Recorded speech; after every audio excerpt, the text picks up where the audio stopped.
Esperamos, assim, de verdade, que vocês tenham aproveitado as várias dicas, né, desde o primeiro momento. Esse curso, né, Metodologias para Pesquisadores e Lugares Impermeáveis, a gente pensou, a partir das nossas experiências de pesquisa, em como ajudar outros pesquisadores que enfrentaram os mesmos desafios de acessar pessoas e lugares, de construir relações de empatia e de confiança com essas pessoas e lugares. A primeira edição foi construída lá no Encontro Participação, Democracia e Políticas Públicas, em Brasília, em maio. Agora eu vou fazer um spoilerzinho da programação para vocês, que eu quero fazer uma recapitulação do que a gente pensou desde a primeira edição e nas aulas anteriores até chegar nesse fechamento do presente dia. Depois eu vou passar a palavra para a Luciana, dei a ela 40 minutos para compartilhar com a gente as suas experiências de pesquisa, as suas dicas, especialmente as metodológicas. Depois a gente faz um intervalo generoso ali entre 10 a 15 minutos, que hoje eu falei que a gente vai falar de muitas tretas, vocês vão precisar de um café reforçado. E depois a gente faz uma sessão de questões ali para a Luciana, fiquem muito à vontade até no momento da fala dela, para já ir pensando como vocês podem sugar até a nossa alma hoje, certo? Porque hoje é seu último dia de curso, é seu momento de apresentar questões. Eu ia dizer que até para os meus colegas, vocês podem também, se não tiver oportunidade nas aulas anteriores, que a Luana está aqui, mas Henrique hoje passou mal, justificou, tá, que não pôde estar com a gente, mas mandou toda a energia positiva para a gente fechar esse dia com chave de ouro, fechar o nosso curso, mas estejam à vontade para aproveitar de fato, né? A gente já está aqui mesmo, né? E sejamos permeáveis, porosos uns aos outros, para a gente curtir esse momento e levar, de fato, dicas para desembolar as nossas pesquisas, já que a gente já fez escolhas duvidosas, né? Com esses atores e lugares. A academia já é difícil, mas tem gente que consegue deixar mais difícil, que no caso fomos nós, né? Mas aí vamos tentar aquele negócio de me ajuda a te ajudar, certo? Se você trouxer questões, a gente consegue desembolar, se não eu ou a Luciana, quem sabe os nossos colegas aqui também, né? A ideia do curso é a gente aprender uns com os outros, isso foi um pouco mais fácil na primeira edição, quando estávamos presencialmente, às vezes nós palestrantes não tínhamos a resposta para alguma coisa, mas entre os cursistas, sim.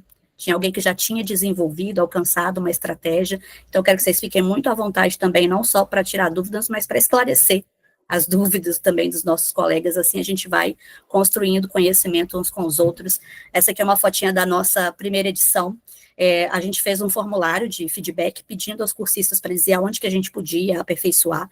Uma das coisas que eles pediram é que a gente ampliasse o tempo do curso, e que a gente desenvolvesse um pouco mais a discussão metodológica e conceitual. Afinal, eles foram caçar isso, né, vai pesquisar no Google e não achou esse conceito de atores impermeáveis. Não tem, tá, meus amores? A gente está no processo, né, e nesse processo de construir, de dar nome a esse boi, a gente já recebeu algumas contribuições. Aqui nós temos uma galerinha muito, muito diversa que está, né, discutindo isso com a gente hoje. A gente conseguiu ampliar o tempo em relação à primeira edição, mas a variedade de cursistas também, né? A gente tem gente de tudo quanto é ator e lugar impermeável, não vou fazer a leitura de tudo, né? A gente já trouxe esse slide no primeiro momento, só estou recapitulando com vocês aqui para vocês terem uma ideia de quem são os nossos colegas, quem está aqui hoje, especialmente para a Luciana, né? Já ir dando uma olhada em que tipo de desafios que esses estudantes aqui hoje podem apresentar a partir desses objetos de pesquisa que escolheram.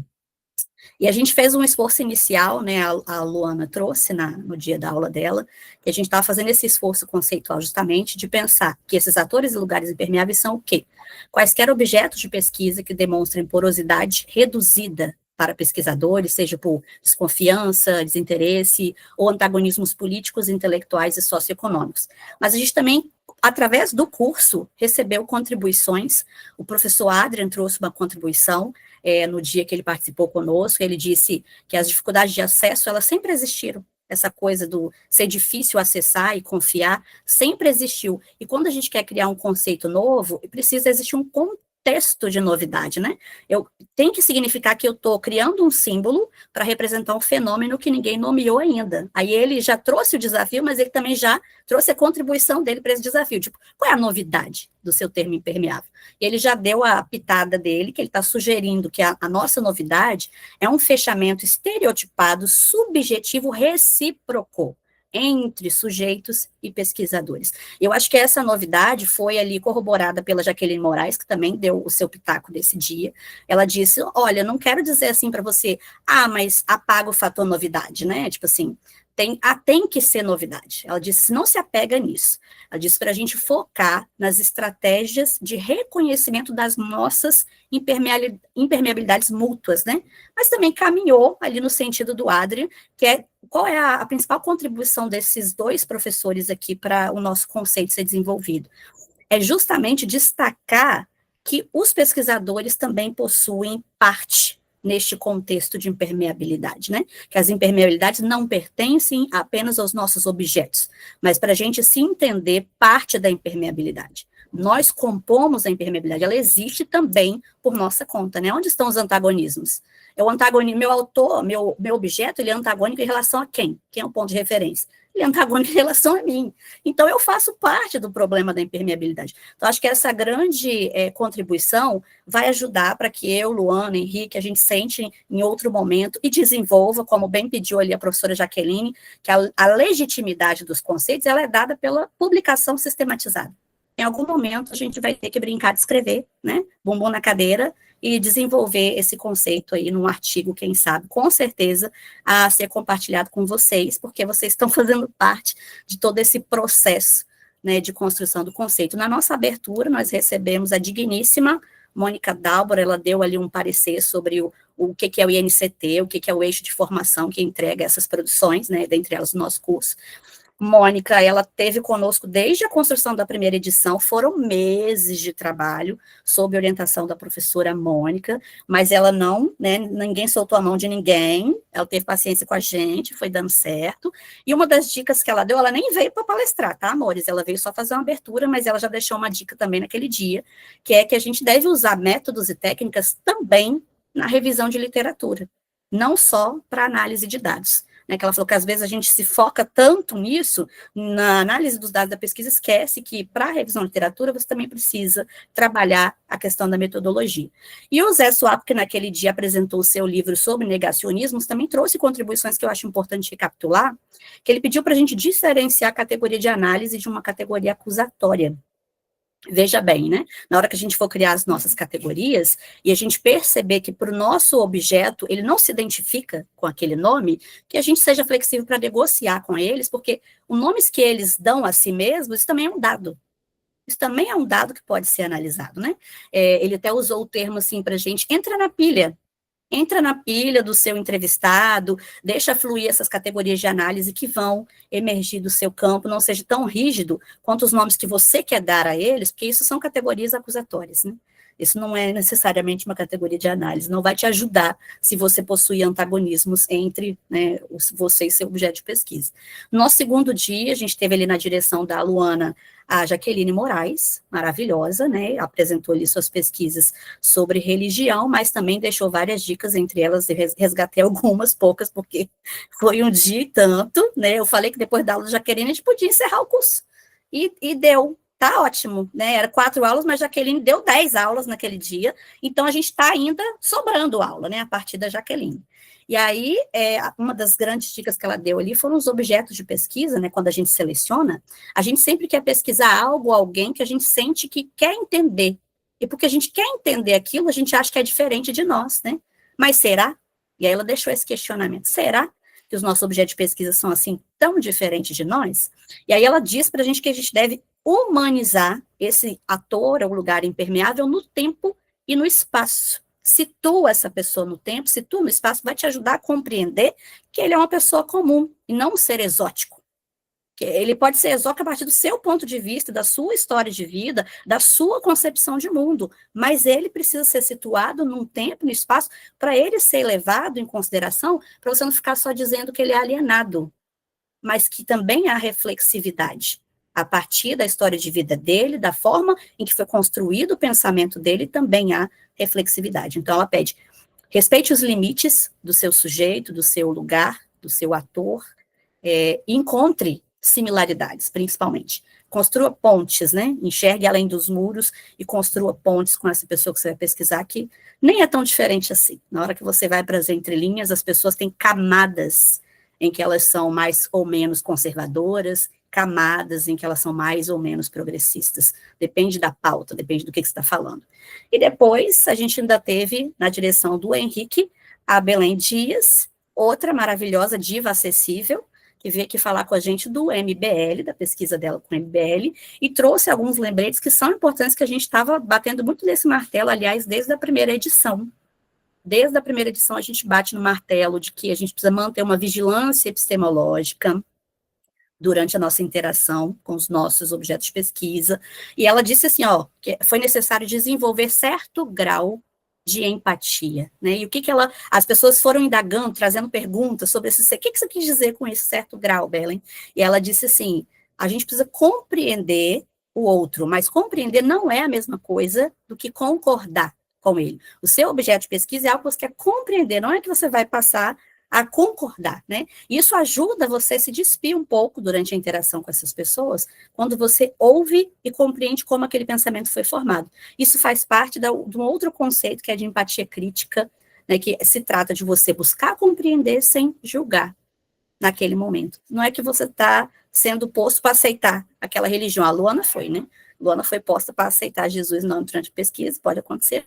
Em geral, a ideia é para você apenas tentar olhar para esse objeto e tentar compreender como o pensamento dele foi constituído. É mais ou menos isso. E assim, para hoje, a gente vai entrar agora na história das tretas que rolam nas escolas. Por que é muito importante a gente olhar para as escolas? Nas palavras de uma pedagoga, nada suspeita. Por que é importante olhar para as escolas? Nada suspeita uma pedagoga dizer. Mas, porque as escolas são essa fabriquinha de formação de cidadão. Pelas escolas passam projetos de país. É pelas escolas, especialmente as escolas de educação básica, que vai aí do ensino infantil até o ensino médio, ali se passa o quê? Um ideal formativo, que tipo de cidadão eu quero entregar para constituir um país que eu almejo. Então, era ali que há todo tipo de disputa sobre qual país que eu quero e que pessoas têm que morar, viver, povoar este lugar. Ali, progressistas e conservadores vão dizer graus de moralidade, vão dizer graus de progressismo, graus de matrizes religiosas permitidas ou não, tons de pele mais ou menos aceitáveis, entre outras. Ali a galera vai se estapear para bancar normatividades que se quer proteger. Né? Então, é de lá, nesse momento, em que a gente administra tanto o conteúdo que chega até as pessoas, quando eu trato de formatura, né, eu estou agora organizando formatura das minhas terceiras séries, eu sou uma pedagoga no ensino médio, né, quando eu trato de formatura, eu estou entregando à sociedade uma galerinha, que eu estou dizendo assim, ó, terminamos a educação básica, formei cidadãos, está aí, Brasil. Só que, olha bem, essa semana não, parece longe, né? Ontem, mandei mensagem lá no grupo, falei com o pessoal do curso, né? Gente, daqui a pouco eu venho responder vocês, que eu estou aqui resolvendo um caso de polícia relacionado a racismo e homofobia que aconteceu na minha escola. Estou literalmente com a polícia aqui na escola. Né? Então, veja bem, o cidadão que eu estou entregando, formado na educação básica, é esse público que está praticando racismo e homofobia a ponto de eu precisar chamar a polícia para resolver. Esses são os desafios que a gente tem na escola. A escola, agora eu vou apresentar para vocês a Luciana, que vai conduzir a palestra principal do dia, a Luciana Silvestre Girelli, que também é professora. Ela trabalha com polarização política, as guerras culturais. Depois dela, eu vou falar um pouquinho de políticas educacionais, e vou falar um pouquinho como a minha pesquisa dialoga com esses BOs. Mas a Luciana é doutora em Ciências Sociais, ela é mestre em Política Social, ela tem licenciatura e bacharelado também nas Ciências Sociais, tudo pela UFES, a Universidade Federal aqui do Espírito Santo, minha coleguinha de universidade. A Luciana, ela trabalha atualmente no IFES, no Instituto Federal, aqui também na unidade de Vitória, capital do Espírito Santo. Lá, ela trabalha no programa de pós-graduação de ensino de humanidades. A linha de pesquisa dela chama Práticas Educativas em Ensino de Humanidades, e ela participa de um projeto de pesquisa sobre práticas educativas e polarização política, intitulado ali Guerras Culturais Escolares. investigam nesse grupo, já participei de algumas atividades desse grupo, como que os estudantes vivenciam conflitos políticos entre esquerda progressista e novas direitas no ambiente escolar. Essas interações, com certeza, vão dar dicas sobre como Luciana conseguiu conversar com progressistas, conversar com conservadores, e como que foi estabelecer diálogo com diferentes partes, né, com diferentes lados da moeda. Então, com isso, eu passo aqui a palavra para a Luciana. Peço que ela fique muito, muito, muito à vontade. Eu vou parar a minha tela para a Luciana poder fazer a apresentação dela. Espero que Luciana seja muito bem-vinda, que vocês suguem até a alma de Luciana hoje, tá? A minha também, vamos dividir. E que vocês já pensem, né, no momento que Luciana estiver apresentando, como isso tem a ver com você, né? De que modo que nós podemos ainda te ajudar a resolver seus problemas de pesquisa neste nosso último dia de curso. Aproveitem muito, muito, muito. Luciana, a palavra é toda sua. Obrigada, Dani. Queria agradecer ao convite, né? Essa é uma temática, do ponto de vista das metodologias, que eu gosto muito de conversar. Foi algo que no meu doutorado talvez tenha sido o principal ponto, né? O principal ponto de reflexão, né? Para fazer, né? A pesquisa que eu fiz, que foi com estudantes, né? Da educação de jovens e adultos. E eu acredito, assim, que a minha fala de hoje é muito mais compartilhar um percurso de pesquisa, compartilhar um conjunto de abordagens, de técnicas, né, que eu, pensando, né, diante do meu problema de pesquisa, eu consegui fazer, consegui desenvolver, mas acho que, em primeiro lugar, eu queria, assim, dizer que cada pesquisa, né, ela vai ter aí as suas peculiaridades, né, então, eu acredito, assim, que o que eu estou falando vai ser muito de um momento, né, específico, sujeitos específicos, da minha relação com esses sujeitos, né, então, é bem menos uma receita de bolo, né, que talvez funcione para qualquer caso, não seria isso, né, que eu queria apresentar, mas eu acho que, assim, compartilhar percursos nos ajuda, né, a pensar um pouco sobre os nossos próprios objetos de pesquisa, né,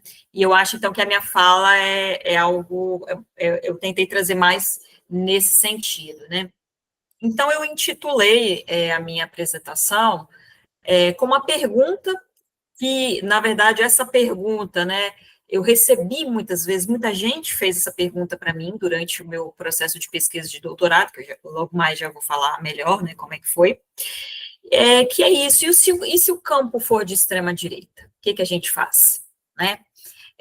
Eu sou das ciências sociais, né, e no âmbito das ciências sociais é bastante comum a gente trabalhar com sujeitos com os quais a gente tem uma certa identificação, seja social, política, né, então, por exemplo, quando a gente pesquisa movimentos sociais, pesquisa comunidades, né, pesquisa comunidades tradicionais, né, a gente não tem tanto esse estranhamento, né, quanto a gente tem quando a gente se depara com sujeitos com os quais a gente se coloca um grande estranhamento, né, e uma certa distância, né, do ponto de vista político, ideológico, né.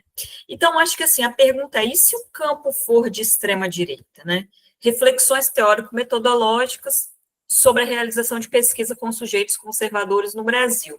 Eu escrevi, na verdade, né, um artigo sobre isso, ele está para ser publicado numa coletânea que alguns professores aqui do programa de Ciências Sociais da UF estão fazendo, né, que se chama, acho que é Etnografia e Afetações, né, que a proposta do livro é fazer um pouco essa reflexão metodológica, né, sobre diversos campos de pesquisa. Então, eu produzi um artigo sobre isso, né, que eu compartilho essas questões, e em torno mais ou menos dessa produção que eu vou fazer a apresentação para vocês, né.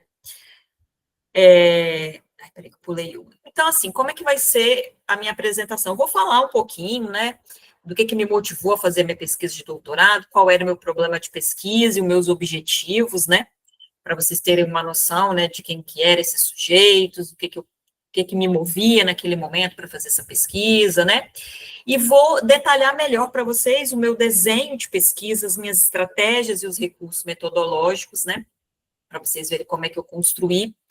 E eu basicamente listei 3 tópicos que eu acho que são os centrais, assim, quando eu falo, né, de pesquisar sujeitos, né, que vocês estão ali colocando esse termo impermeáveis, né, que seria um primeiro ponto, falar um pouco da compreensão teórica, né, a respeito desses sujeitos. Eu acho que a dimensão teórica ela é importante, inclusive para os desdobramentos metodológicos. Então, apresentar uma compreensão não essencialista dos sujeitos, vou falar um pouco sobre isso. Um segundo tópico que eu já vi que vocês trabalharam, né, em questões anteriores, estreitar os laços de confiança para estabelecer um diálogo. Então, como é que eu fiz isso, que estratégias eu usei? E o terceiro ponto, que eu vi que também foi tratado, né, a questão da empatia crítica, né? Quais foram os dilemas e as estratégias no trabalho de campo. E as considerações finais, no final coloquei uma lista de referências, que são as referências que eu construí para fazer esse artigo, eu vou disponibilizar, né, a Dani pode compartilhar com vocês, que eu vou citar algumas dessas publicações ao longo da fala, e vocês já vão ter ali no final as referências que eu usei, né, para futuras pesquisas, né. Então, assim, o percurso que eu vou falar hoje, né, tem a ver com a minha tese de doutorado, né, eu fiz a tese de doutorado no programa de Ciências Sociais da Universidade Federal do Espírito Santo, e ele foi intitulado Entre a Direita e a Esquerda no Brasil Popular, um estudo sobre a formação da identificação política de estudantes do PROEJA-IFES nas eleições presidenciais brasileiras de 2018 e 2022. Meu orientador foi o professor Igor Suzano Machado, né? E aí, acho que é importante colocar algumas questões, né? Antes de eu falar ali do problema de pesquisa, por que eu quis fazer essa pesquisa, né? A gente estava naquele contexto ali, né? Eu iniciei o doutorado em 2021. Então, a gente estava naquele contexto pós-eleição de Bolsonaro em 2018, né? Eu sou uma pessoa que sempre fui do campo progressista, né? Sempre fui muito próxima de movimentos sociais, né? Participo muito próxima do campo da esquerda, né? E quando a gente passou por aquele momento da eleição de Bolsonaro, né? Parece que o nosso mundo caiu ali, assim, tipo, como isso foi possível? Né? Eu acho que essa era a questão na época, né? Como isso foi possível, né?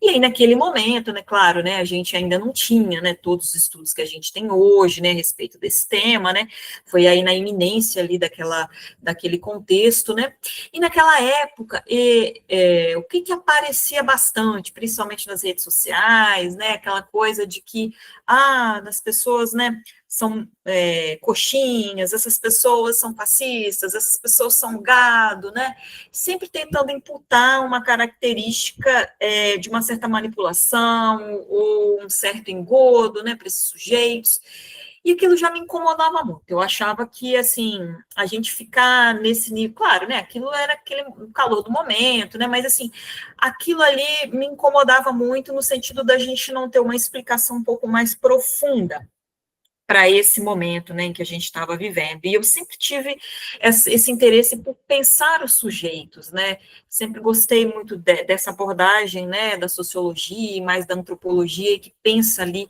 esses sujeitos. Então, eu queria fazer um estudo sobre identificação política, né, está um pouco mais nessa linha do comportamento político, e eu queria fazer uma pesquisa nesse sentido, né, e nessa época eu já trabalhava, né, no Instituto Federal do Espírito Santo, e as minhas turmas eram principalmente turmas da educação de jovens e adultos, né, e aí nesse público, né, e por isso eu chamo de Brasil Popular, né, é um grupo, né, com a escolaridade descontinuada, né, com um conjunto de vulnerabilidades muito grandes, né, do ponto de vista econômico, do ponto de vista, né, social, e aí o que eu queria era entender, assim, por que boa parte desses estudantes, né, fez a opção por Jair Bolsonaro, né, naquele momento eu queria entender o pobre de direita, era isso que eu queria, na época, entender. E aí, né, eu tive, então, uma relação facilitada, eu acho que esse é um ponto importante que eu já quero falar, então, para vocês entenderem daqui para frente, eu fui professora de muitos desses alunos, alguns sim, outros não, porque eu não dava aula para todos os cursos, mas para parte desses alunos eu lecionava para eles, eu já tinha um contato com eles na escola, mesmo que eu não tivesse, eles não tivessem estado na minha sala de aula, mas eles sabiam que eu era uma professora da escola onde eles estudavam naquele momento, tá? Então, acho que isso é um ponto importante, né, para caracterizar um pouco a minha tese. E aí, qual era o meu problema de pesquisa? Né? Eu queria entender como ocorreu esse processo de identificação política e de não identificação. Em princípio, eu tinha mais essa ideia, eu queria entender, né, esse eleitor de Bolsonaro, mas meu orientador, que também eu acho que é uma dica interessante do ponto de vista metodológico, e na época eu fiquei super brava com ele, eu falei, pô, mas eu não quero estudar quem não votou. Ele falou, não, você tem que estudar quem votou e quem não votou, porque a comparação é um elemento importante na construção da pesquisa, né? Então, por isso, né, no meu problema de pesquisa, né, eu trabalho a identificação política dos alunos que se identificaram com Jair Bolsonaro em 2018 e 2022 e com os que não se identificaram também, tá? Então, o meu público teve esse elemento da comparação, né? E aí pensar o papel da escola nesse processo. Basicamente, o problema de pesquisa foi esse, e eu desenhei 5 objetivos, que seria identificar esses fatores ou esses espaços que contribuíram nesse processo de identificação, relacionar as trajetórias de vida desses estudantes com os espaços que eles mencionavam como sendo importantes para identificação ou não com esse candidato. Então, eu vou falar mais das trajetórias de vida, mas esse foi um recurso usado também, tá? Nesse processo, e está entre os meus objetivos, né, também. Então, identificar os fatores de identificação ou os espaços, relacionar a trajetória de vida com esses espaços, e compreender como a escola contribuiu nesse processo, principalmente no momento que eles estiveram no IFES, compreender um pouco essa situação de conflito político, como que esses estudantes, eles lidaram com essas situações de conflito político no ambiente escolar e como é que eles viram a escola respondendo a esse processo, e problematizar um pouco a visão desses estudantes sobre o papel da política na escola, né, como deveria ser. Então, assim, esse era o meu desenho ali de pesquisa, em termos de problema de pesquisa, em termos de objetivos, e como é que, então, eu estruturei, assim, né, essa pesquisa. Em primeiro lugar, eu trabalhei com dados qualitativos, eu não quis trabalhar com pesquisa quantitativa, tá?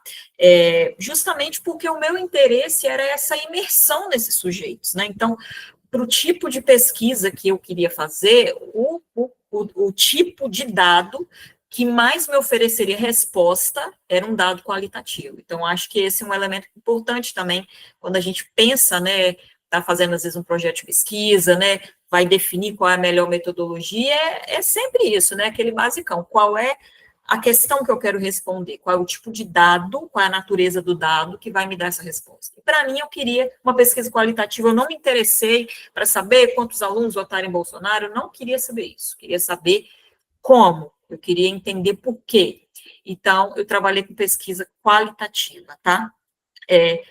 Qual foi a abordagem que eu fiz dentro da pesquisa qualitativa? Eu trabalhei com análise de trajetória. Até eu chegar nisso, foi muito difícil, assim, né? Até na qualificação eu não tinha tanta certeza, e depois eu acabei entendendo, né, essa ideia de uma análise de trajetórias, porque eu queria compreender um pouco, assim, entender esse sujeito no seu percurso de vida, né? E essa ideia da análise de trajetória, a gente trabalha, é um pouco diferente da biografia, né? É um pouco diferente da história de vida, porque você faz essa análise partindo, né, do sujeito, mas com recorte em algo específico da trajetória dele, né? Então, eu vi muitas pesquisas, me inspirei em pesquisas que, por exemplo, reconstituem trajetórias profissionais, né? E no meu caso, eu queria a trajetória política desses sujeitos, né? Então, além do dado, né, do próprio sujeito me falando sobre isso, né, tinha outros elementos. Você pode trabalhar, por exemplo, em alguns lugares, assim, com pesquisa documental, quando couber, nesse caso não coube, né? Mas trabalhar com outras fontes além do relato oral, né? Mas eu tentei trabalhar uma ideia de uma análise de trajetórias, olhar esse percurso na política dessas pessoas, do seu envolvimento político, né, para eu conseguir ali tentar identificar em que momento que houve com estudantes com características tão parecidas, quando que isso bifurcou, digamos assim, para um candidato e para rejeição a esse candidato. Trabalhei com as lógicas da explicação crítica, né, que vem da teoria do discurso, né, da escola de Access, que tenta fazer uma análise aí mais macro, né, do ponto de vista social, político e fantasmático, né, eu não vou entrar nesse detalhe, mas eu queria demarcar esse horizonte teórico, né, como eu articulei, assim, né, a proposta de abordagem, né, então a minha pesquisa tem um viés microsociológico e antropológico combinado com uma análise maior, né, esse foi uma outra questão também, vou fazer uma pesquisa micro, vou fazer uma pesquisa macro, e aí eu não me contentei numa coisa ou outra, tentei fazer um combinado, né, olhar uma dupla dimensão ali da realidade. Das técnicas de coleta, então, eu trabalhei com entrevistas, aí isso eu vou detalhar melhor um pouco à frente. Entrevistas de dois tipos, não diretivas, que é aquela que você não, inicialmente, não coloca perguntas direcionadas, né? E a semi-estruturada já com questionário mesmo, né? Trabalhei com grupo focal e trabalhei com observação, sendo que essa observação foi uma interação com esses alunos no aplicativo WhatsApp, não era grupo, eu interagindo com eles, né? E analisei esses dados pela teoria do discurso da escola de Access, que é uma visão pós-marxista, pós-estruturalista, né? Cujos expoentes principais são Ernesto Laclau e Chantal Mouffe. Então, como que eu estruturei, assim, né? O meu corpus empírico, né, que a gente chama dessa forma, já que não foi uma pesquisa quantitativa, então não foi amostra, então é o corpus empírico, né. Foram 20 estudantes que eu trabalhei, 9 votaram em Bolsonaro e 11 não votaram, depois eu vou explicar por que tem essa diferença numérica, que a ideia era que fossem 10, 10. Então, a primeira forma como eu estruturei esse corpus foi pelo contraste, tá? Então, o primeiro critério, Luciano, que você usou, contraste.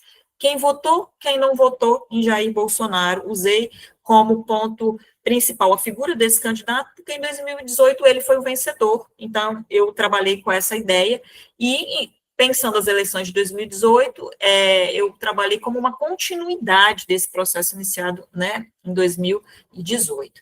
Então, primeiro critério, contraste. Quem votou, quem não votou. E como você fez para chegar nesses 20, né? Eu defini algumas questões, então seriam estudantes que a posição política deles era ostensivamente, publicamente, né, manifestada dentro e fora da escola, na sala de aula, eles falavam disso, tipo, todo mundo sabia que aquele estudante votava em Bolsonaro ou que não gostava de Bolsonaro, né? Esse foi um critério, essa manifestação mais pública. E aí, em virtude disso, a indicação desses participantes eu fiz via professores, né, que davam aula para eles, pedagogos que acompanhavam, e lideranças de turma, que eram das turmas, né, e que indicavam, então, esses estudantes. Então, eu fiz, por indicação, essa seleção, mas tinham outros critérios, que seria que eles tinham que estar matriculados nesses cursos nesse período, 2018 a 2022, e tinham que ter um perfil diversificado. Então, tentei diversificar bastante o perfil, né? Como é uma modalidade de educação de jovens e adultos, a faixa etária, por exemplo, é algo bem elástico, né? Então, tinha pessoas de 21 a 64 anos, em termos de gênero, né? 10 mulheres, 10 homens, a maioria eram heterossexuais, né? Dessa composição. Em termos de cor e raça, né? A maioria eram pretos e pardos, né, que é uma característica da modalidade também, a gente tem essa predominância, né, em termos de cor, e em termos de renda, até 3 salários mínimos, né. Então, assim, do ponto de vista de trabalho, tinham estudantes, assim, que eram empregada doméstica, era açougueiro, trabalhava em empresa terceirizada, era motoboy, estavam desempregados, era um vendedora, né, por exemplo, de loja, né, trabalhava em loja, era um pouco esse público, muitos trabalhadores informais, né, esse era o perfil aí da galera que eu pesquisei, né, e aí, do ponto de vista teórico, para fechar essa primeira parte, para vocês entenderem, né, o todo ali da pesquisa, né, Eu trabalhei com essa ideia de identificação política e não de identidade, né, política, pensando, né, que esse sujeito, né, ele passa por um processo de identificação, e essa identificação, ela vai ser momentânea, né, vou falar um pouco melhor sobre isso mais à frente, mas trabalhei um pouco com essa ideia, né, de que é uma visão não essencialista, né, desse sujeito, né, que essa identificação, ela vai ser relacional, ela vai depender do contexto, ela vai depender da articulação hegemônica que está colocado naquele momento para acontecer, né, trabalhei com essa ideia de sujeito da falta e fantasia, que na perspectiva teórica da teoria do discurso, eles acionam um pouco a ideia da psicanálise, né, para pensar esse sujeito que é incompleto, que busca referenciais para se completar e objetos de identificação, né, também as ordens políticas também são objetos de identificação, né, trabalhei um pouco, né, com essa ideia de fantasia, e com essa ideia, né, dos significantes vazios, antagonismos, hegemonia, como é que se constrói essa articulação hegemônica, né, e com quem irá se identificar, com quem esses sujeitos irão se identificar. Isso, gente, foi mais a parte teórica, tá? Eu estou entendendo, assim, que não é esse o foco da conversa hoje, que a nossa conversa é mais metodológica, mas é bom vocês entenderem um pouco por onde eu passei, que referenciais eu usei, como esse referencial ajuda a pensar também, tá bem? Então, é isso. Agora, aqui foi um pouco o mapa da minha tese, eu gosto de colocar isso, assim, de como é que eu construí conceitualmente, então eu parto dessa identificação política, desse conceito, e faço uma análise mais micro, né, pensando esse sujeito da falta, analisando as trajetórias, e em que momento a política preenche, né, esses sujeitos ali, né, de subjetividades, né, e tento identificar essas lacunas aí de preenchimento, tanto nos eleitores como nos não eleitores, e faço uma análise mais macro a partir do conceito de hegemonia e das lógicas de explicação crítica, tentando ver as questões sociais, políticas e fantasmáticas ou ideológicas, né, que motivaram esse processo de identificação e a escola aí nesse processo. Agora, centrando nos 3 aspectos principais, que eu acho que interessa mais aqui ao curso, né, como é que eu fiz para trabalhar com esses sujeitos? Eu tinha, inclusive, logo no início, assim, né, quando eu recebi a lista de estudantes, né, para alguns eu conhecia, alguns eu teria que entrar em contato pela primeira vez, né, isso eu estou fazendo agora, conversando mais em relação aos eleitores de Bolsonaro, porque os outros eu não tinha tantas reservas para conversar, né, então, assim, eu ficava nervosa para ligar, eu preferia ligar para fazer o primeiro contato, né, eu ficava nervosa, eu ficava, assim, suando, sabe, será que eles vão me atender, será que eles o que eles vão achar de mim? Então, eu percebi que no primeiro momento, quem estava mais preocupada era eu do que eles, tá? Depois eu fui percebendo que quem estava cheio de reservas era muito mais eu do que eles, né? Então, assim, um primeiro aspecto é tentar compreender esse sujeito de uma maneira não essencialista. E aí, nesse sentido, o referencial teórico que eu usei me ajudou muito nisso, tá? Porque se eu trabalho um pouco... se eu tivesse, isso meu orientador me perguntou, como que você vê esses sujeitos, né? Porque se eu trabalho com a ideia, né, de que, por exemplo, esse sujeito, ele é de direita, ele é bolsonarista, como uma característica intrínseca a esse sujeito, o que eu vou, talvez, né, partir de uma inferência, então, que ele, né, está passando por um processo de alienação, né, de falsa consciência, e que ele deveria, então, chegar a um ponto de ser esclarecido, né, talvez sobre uma outra visão política, digamos assim, né. E eu entendi, na minha concepção teórica, e até onde eu já tinha chegado, né, eu tinha uma tradição teórica marxista muito forte, né, até pelo meu mestrado na política social, mas para mim não estava suficiente, tá? Então, isso também tem a ver com a trajetória de pesquisa do pesquisador e o que ele entende que vai ajudar também a compreender o momento. Então, eu senti uma necessidade, gente, de superar a perspectiva do engodo e da manipulação. Para mim, não foi algo que me ajudava a entender o sujeito, tá? Então, essa ideia da estupidez popular, né?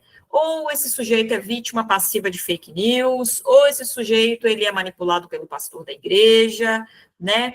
É isso, ou ele é manipulado pela fake news, ou ele é manipulado pelo pastor, né? E aí a gente tem essa ideia dessas pessoas manipuladas, né? Que elas estão sendo enganadas, né? E aí elas precisam de um processo de esclarecimento. Então, eu vi que essa perspectiva de compreender aqueles sujeitos dessa forma não me favorecia para o campo.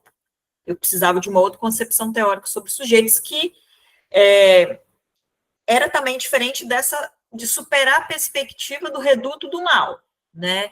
Quem vota em fascista é fascista também, e isso a gente ouve muito. Se vota em Bolsonaro é fascista também, né? Então eu vi que eu precisava superar um pouco isso. E aí, gente, estou falando isso porque eu pensava assim, tá? Eu estou assim, fazendo uma acusação. Isso era a minha visão quando eu comecei a pesquisa, né?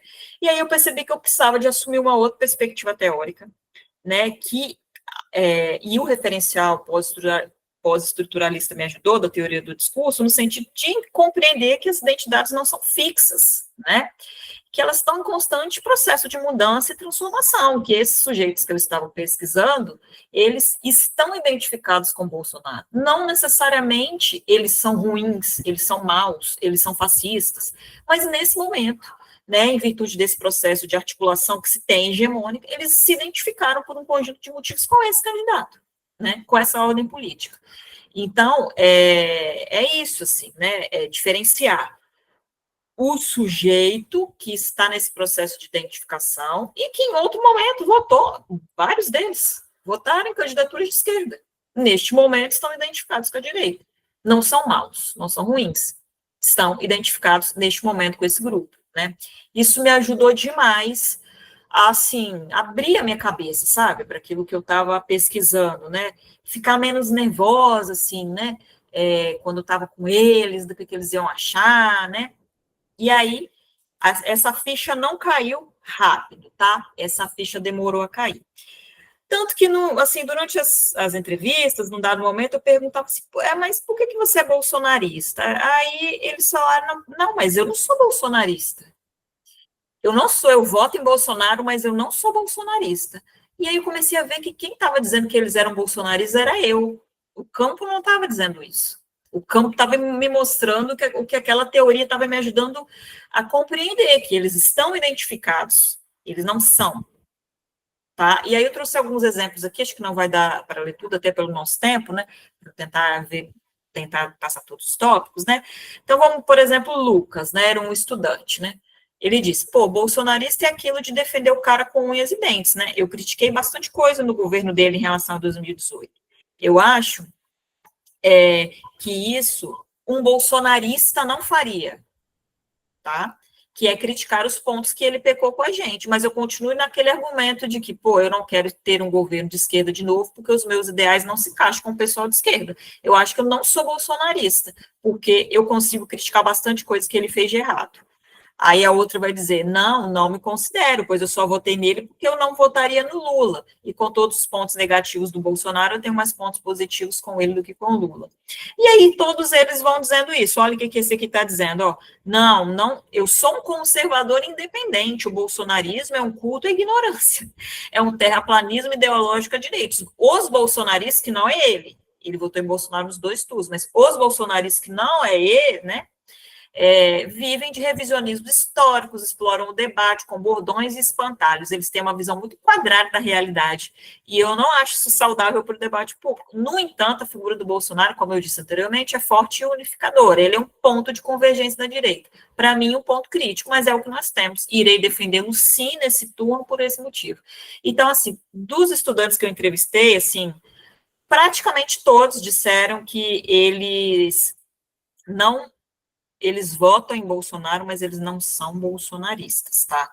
Então, eu acho que isso é bem importante para a gente compreender que esse bloco do que a gente chama de conservadores, de direita, é um bloco muito heterogêneo, né? E não dá para a gente classificar, enquadrar como se fossem sujeitos que estão ali dizendo a mesma coisa, né? Então, assim, isso foi um choque para mim, quando muitos falavam, todos, aí eu botei aqui, todos, está na minha tese, tá? Esse quadro eu recortei de lá, vocês podem ver depois, Mas todos eles dizem isso, né? Por exemplo, aqui, ó, esse aqui, esse Pedro, por exemplo, gente, esse menino, na minha visão, ele era o mais bolsonarista de todos, né? E ele falou: não, Luciano, eu não sou bolsonarista, eu não me considero bolsonarista. Ah, Deus no céu e Bolsonaro na terra. As pessoas brigam, as pessoas se matam aí, que você já viu o pessoal se matando aí Brasil afora. Eu não discuto sobre isso, mas eu gosto de conversar meu ponto de vista quando a gente está em algum debate assim, né? Eu não sou fanático. A resposta é essa. Mas eu gostaria que fosse outra pessoa, outro candidato, no caso, né? Como não tem essa pessoa, mas eu acredito que daqui 4 anos vai ter, e a gente já sabe quem é, né? É o Tarcísio. Olha, ele já me dizia isso, ó, já me disse isso lá em 2022, né? Para a gente entender também essas redes aí, né? Como que os nomes vão se formando ali da direita. Então, assim, não vou ler todos, né? Porque a ideia é essa, mas para dizer que é isso, né? As pessoas, né? Eles nem bolsonaristas eles se consideravam, e eu achava que eu estava assim, abafando, que eu estava fazendo uma pesquisa com o último grão do conservadorismo da face da terra, né? E eles nem bolsonaristas se consideravam. O caso Pablo, eu acho bem legal falar desse Pablo, né? Pablo foi um estudante que vocês viram no início, eu falei que teve diferença, né, de numérica, ficou com 9 estudantes que votaram em Bolsonaro e 10 que não votaram, né, e foi por conta do caso do Pablo. O Pablo era um estudante que, inclusive, era de um partido, né, mais conservador, né, ele se candidatou a vereador no município aqui de Vitória, e todo mundo tinha certeza que o Pablo, ele era cabo eleitoral de Bolsonaro, né, ele era aquele estudante que sempre vivia com uma camiseta do Brasil, uma jaqueta de frio, né, aquelas esportivas, ele ia para a escola com isso daí, e os professores me indicaram o Pablo como um eleitor de Bolsonaro. O Pablo entrou na minha pesquisa como um eleitor de Bolsonaro, e durante a pesquisa, depois de 1h50 de entrevista, eu perguntei para ele, e ele me respondendo tudo dentro do que se espera, né? Ele era um estudante evangélico, né? Ele tem essa questão mais da moral, né? Bem com essa perfil conservador. E aí eu perguntei quem era um político que ele admirava, quem era, assim, um político que ele visualizava como sendo, né, de destaque para ele, e ele me respondeu que era o Lula. A minha pesquisa acabou ali na hora. Falei, você votou em quem? Aí eu perguntei para ele. Ele disse, ué, professor, eu votei no Haddad. Cara, minha pesquisa acabou ali naquele momento. Falei, cara, eu tenho que rever tudo, porque como assim esse cara aí votou no Haddad? Falei, não, mas você não votou no Bolsonaro? Não. E aí eu boto o trecho aqui, eu falei, então por que as pessoas me indicaram você como eleitor de Bolsonaro? E ele disse, ó, porque eu andava com uma camisa. Eu comprei ela porque eu sempre gostei de material esportivo, sempre ia para o shopping comprar material esportivo e eu ver a camisa do Brasil, era Copa do Mundo. Comprei uma camisa de frio, e quando eu saio, às vezes não tem jogo do Brasil, não tem nada, eu estou com a camisa de frio, só que é uma blusa do Brasil. Aí eu chegava na sala de aula, os professores falavam, esse daí é bolsonarista. Eu falava, meu Deus, só porque eu estou com a camisa do Brasil, eles estão falando que eu sou bolsonarista?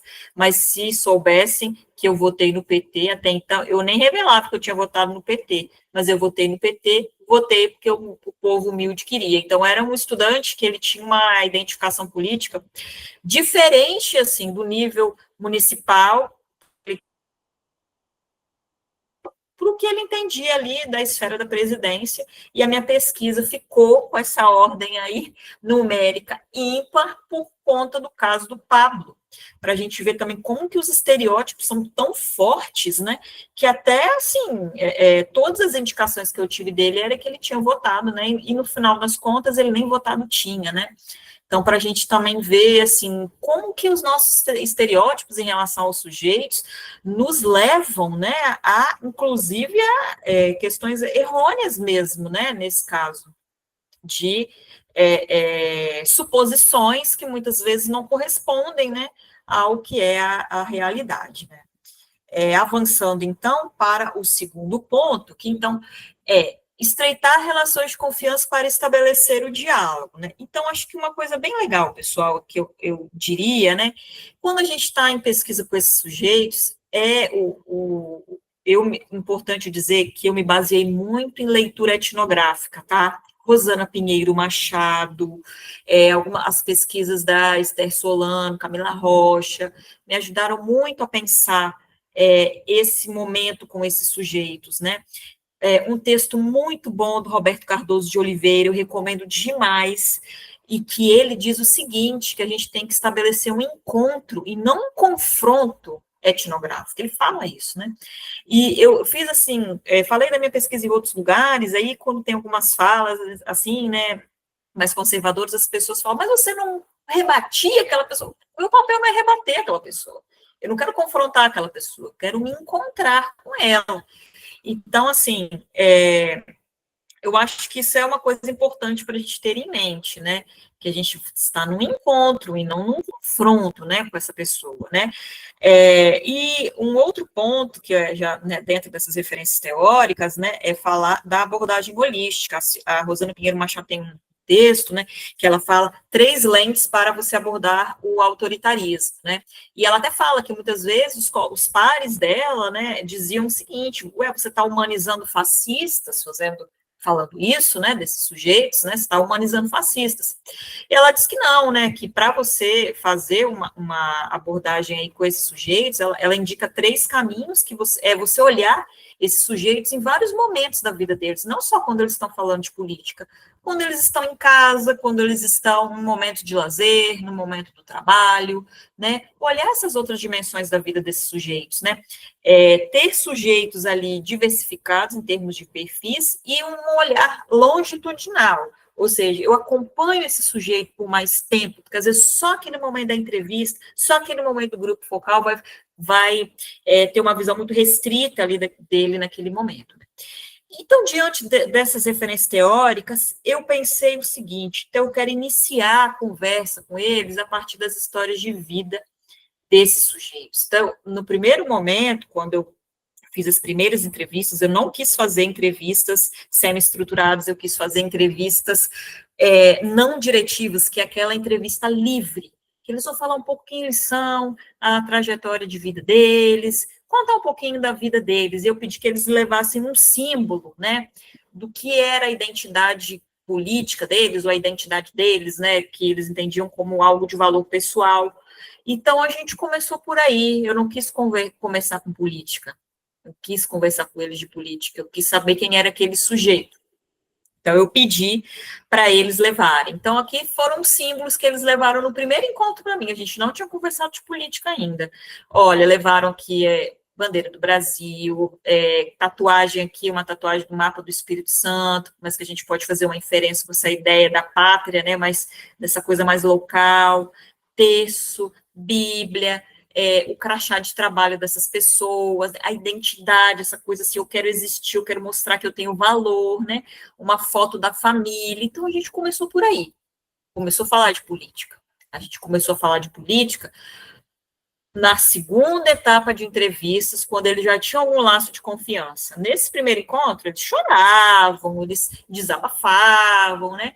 E aí eles viram que na frente dele também não tinha, assim, aquela figura do professor, doutrinador, ou desses esquerdistas que estão nas universidades. Era a professora bacana, que estava me escutando, ela estava preocupada ali em me ouvir, em saber a minha história de vida, né?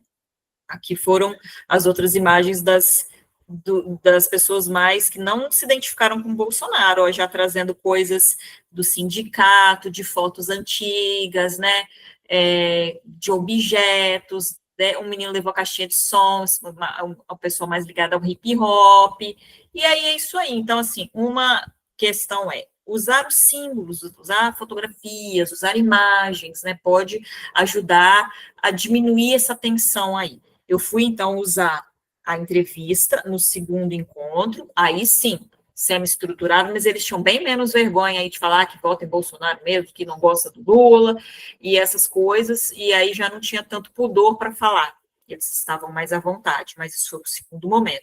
E depois, no terceiro momento, num grupo focal, né, que aí eles já estavam um pouco mais como é que eu vou dizer, familiarizados, né, para esse tipo de metodologia, né, e essa coisa de eu estar o tempo todo interagindo com eles no WhatsApp, perguntar, e aí, como tá, mudou de trabalho, como estão as coisas, e eles me contavam esse tom de confidencialidade, usar essa rede ali para esse tipo, né, de interlocução mais íntima, né, com esses sujeitos. E, por fim, falar um pouco dessa empatia crítica, né? Eu acho que, assim, o que eu busquei foi tentar, de fato, estabelecer uma verdadeira interação com os participantes das diversas posições políticas, né? Era difícil? Era. Muitas vezes eu saía, assim, de uma entrevista e queria chorar, só queria chorar, porque eu falei, cara, como que a gente vai, né? Aí já não era pesquisadora, aí já era o militante ali, né? A militante pensando, meu Deus, como a gente vai esperar isso? Mas a minha pesquisa não se tratava disso, né? Não era isso, né, que eu queria alcançar. Minha militância é outra coisa, como eu vou construir estratégia de transformação em outra coisa. A pesquisa, eu tinha que ter esse olhar, essa interação, né, estabelecer esse diálogo, né. Aí o Roberto Cardoso de Oliveira, ele vai dizer o seguinte, o interlocutor tem que ser mais que um informante, tá? Então, eu tinha que alçar esse sujeito de um informante passivo, que ia me trazer o dado para a minha pesquisa, para um interlocutor, eu tinha que interagir com esse sujeito ali, né? E essa ideia da empatia crítica, eu entendo que seria algo no seguinte sentido, não é uma identificação ingênua com aquele ponto de vista, né? Então, assim, não dá para eu, assim, ouvir esse ponto de vista de uma maneira ingênua, né, como se não houvesse uma análise sobre aquilo ali, sobre a produção ali daquele discurso, né, mas também não dá para depreciar a fala desse sujeito, que ele é bolsominion, porque ele é coxinha, porque ele é fascista, né, pela autoridade acadêmica, que é o nosso referencial. Então, é isso, você não é uma identificação ingênua, mas não é você também depreciar esse sujeito, né. Claro que eu acho que eu tive uma interlocução melhor, assim, com esses sujeitos, porque eu estava na condição de professora deles, tá? Se fossem sujeitos que não tivessem essa relação, se fossem sujeitos, por exemplo, que talvez não fossem da educação de jovens e adultos, porque o perfil da educação de jovens e adultos é aquele sujeito que ele já foi excluído muitas vezes da escola, ele tem uma relação ali com a escola, como sempre essa nova chance para ele, de mudança de vida. Então, mesmo que seja aquela professora esquerdista, eu vou dar uma moral para ela, sabe? Então, esse é o sujeito, por isso que eu falo que essas coisas dependem da relação que você vai construir, né? Mas, mesmo assim, eu tive que construir uma relação com esses estudantes, mesmo tendo uma proximidade, inclusive com os estudantes mais do campo progressista da esquerda, porque a minha postura ali, como uma pessoa que veio do movimento estudantil universitário, é completamente diferente de um sujeito do campo progressista digamos, popular, de periferia, é uma outra concepção, é outro tipo de esquerda, é um outro tipo de campo progressista, né, que também não tinha muito a ver comigo, sabe? Então, assim, não dá para você ter uma identificação ingênua também, inclusive no seu próprio campo político. Esse foi um desafio muito grande que eu tive, estranhar o meu próprio campo político. Foi mais difícil, talvez, do que fazer pesquisa com um grupo que era apoiador de Bolsonaro, porque você estranhar a esquerda é mais difícil. Você se identifica com essa posição, e aí como que você consegue fazer um trabalho de análise de um campo que você que você se identifica, você se vê ali reproduzindo muitas coisas, muitas falas, né? Então, eu acho que também tem esse desafio para o campo com o qual você se identifica, mas não é bem o que vocês estão pensando, né, para se propondo a discutir aqui, mas foi algo que eu também percebi. Deixa eu ver aqui. Não, é isso. Então, aqui, das considerações finais, para não passar muito tempo, é isso, né? Eu acho que o que me ajudou foi a perspectiva teórico-metodológica, que não reproduzia uma visão essencialista dos sujeitos, ou seja, não eram pessoas apenas assim, manipulados, vítimas, expressão de todo mal, tá? Então, isso é importante. O outro ponto foi estreitar os laços de confiança, então, assim, essa ideia, né, de usar técnicas, né, como as entrevistas não diretivas, o uso do objeto, processo dialógico de observação a médio prazo, né, eu ficar mais tempo com esses sujeitos, né, que não só aquele recorte ali no momento da entrevista, no momento do grupo focal, e a adoção da empatia crítica, mas para isso eu também tinha que escutar a história de vida dessas pessoas, né, porque se eu ficasse só com aquela fala, né, e eu escutava demais isso, né? Que, por exemplo, eles falavam que o casal heterossexual como que eles falavam? É superior, assim, em relação aos homossexuais. Isso direto, eles falam coisas desse sentido.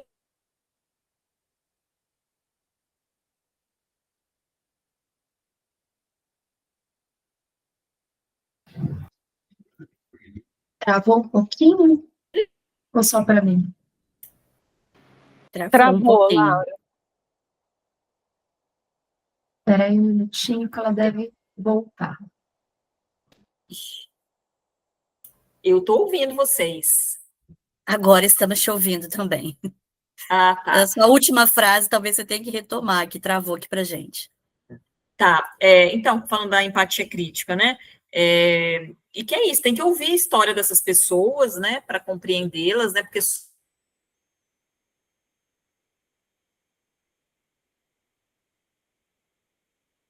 só às vezes as posições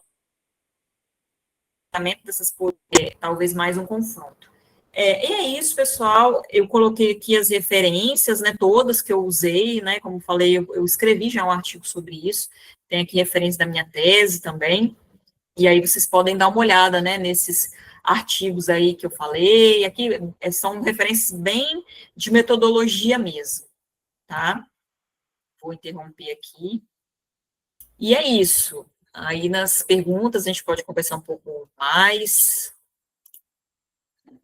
Bom, a gente agradece muito, muito, muito, Luciana, porque parece que a gente não cansou ainda do tema, né? Eu estou vendo que eu falei hoje que a Jaqueline tinha dado 10 aulas na segunda aula, como se já tivesse esgotado o assunto, mas depois a Belen trouxe de novo contribuições. A Luciana hoje bateu o martelo ali em pontos sensíveis que a gente estava discutindo desde a primeira edição do curso. Ela trouxe conceitos fundamentais e várias dicas metodológicas. Espero que vocês tenham conseguido anotar bastante. Alguns dos conceitos são conceitos que a gente também está desenvolvendo, né, como o conceito da empatia crítica, essa compreensão não essencialista, e a necessidade da gente construir esses laços de confiança. Então, assim, os tópicos todos que a Luciana trouxe para a gente hoje, eles são essenciais, né, eu espero que vocês tenham anotado bastante, porque, de fato, são as dificuldades que os nossos cursistas apresentaram e que a gente tentou caminhar nessas contribuições desde a primeira edição. Estava na programação, Luana e Laura, estou vendo aqui agora, se eu conseguir falar pouco, o que é bastante difícil, eu queria passar um videozinho que a gente utilizou na primeira edição, que foram entrevistas que fizemos em caráter exclusivo para a primeira edição, com a Camila Rocha e com o Ronaldo de Almeida, em que eles falam um pouco também sobre as impermeabilidades, como isso aparece para as pesquisas deles, né? A Camila estudando direito, o Ronaldo estudando religião. A gente, é claro, não vai passar a entrevista inteira aqui, vocês, né, não teria tempo para isso, mas a gente recortou trechos de minutinhos, assim, menos de 10 minutos de cada um. Então, eu vou tentar agilizar o possível aqui, porque, de fato, as contribuições deles valem a pena. E é um material que não está divulgado em lugar nenhum. É um material que foi feito exclusivamente para a nossa primeira edição. Então, um supra-sumo aqui para dar de brinde para vocês, de último dia de aula, lembrancinha de partida, de adeus, né? Mas vamos, então, para a minha política primeiro. Eu estudo políticas educacionais e como o conservadorismo afeta a construção de políticas educacionais. Antes de passar para a Luciana, eu já estava ali dando spoiler para vocês de por que a nada suspeita pedagoga acha importante olhar para a educação, de como a escola é esse lugar de construção de modelos de sociedade e disputa sobre modelos de formação humana que interessam a partir de normatividades hegemônicas em disputa. E aí, nessa pesquisa, eu fiz ali um pouco de comparações com políticas aqui de Vitória e políticas nacionais, mas como a ideia não é a gente trazer a apresentação de toda a tese, mas só a gente discutir como a gente teve problemas e como a gente contornou esses problemas metodologicamente falando, eu vou falar um pouquinho mais hoje do campus Vitória, né, em vez de falar do campus nacional. Que eu falei com vocês que o capixaba ele serve muito entretenimento, então acho que é uma parte interessante de vocês virem o que a gente entrega para vocês, talvez vocês não conheçam. Espírito Santo está ali, viu, no Sudeste, tem um pessoal que não lembra desse detalhe, mas juro para vocês, está ali, fica no Sudeste, um estado chamado Espírito Santo, e nesse estado chamado Espírito Santo, a capital é Vitória, tem uma coisa bem de histórico colonial, esses nomes, né, você pensa, um lugar que o estado da Espírito Santo, a capital é Vitória, será que é conservador? Será? Será que tem um público bastante conservador aqui? Claro que sim. Né? Já nos primórdios, quando em 1535, em 1535, quando chegaram os primeiros colonizadores portugueses aqui, não sei se vocês estão conseguindo acompanhar meu mouse, os barquinhos estão até desenhados aí, chegando ali em Vila Velha, no dia que era o dia de uma festa católica, né, do Divino Espírito Santo, e daí que veio o nome deste lugar, né, do Espírito Santo, a partir dessa comemoração católica, já começa o histórico colonial desse território a partir de uma colonização portuguesa. Eles tiveram inúmeras dificuldades para povoar essa vila, que eles chamaram de Vila do Espírito Santo, que hoje é Vila Velha, por causa da resistência dos povos indígenas locais, e dali, com muita briga com os povos indígenas, expulsando eles de lá, eles tiveram que caçar outro lugar para se alojar, e aí vieram aqui atravessando, não tinha essas pontes na época, obviamente, né, essas pontes são contemporâneas, aí eles atravessaram aqui para a ilha. Na ilha também tinha povos indígenas que resistiram bravamente, e foram muitas batalhas, mas quando os portugueses conseguiram tomar a ilha dos povos que ali habitavam, eles colocaram o nome de Vitória. Então, Vitória representa essa conquista dos portugueses colonizadores desta ilha, no período colonial, ali por volta de 1535, em que eles exterminam os povos indígenas da ilha, e aí fogem dos indígenas bravos de Vila Velha, e vêm ocupar Vitória. Aí Vila Velha ficou com esse nome, de Vila Velha, porque passou a ser antiga, né?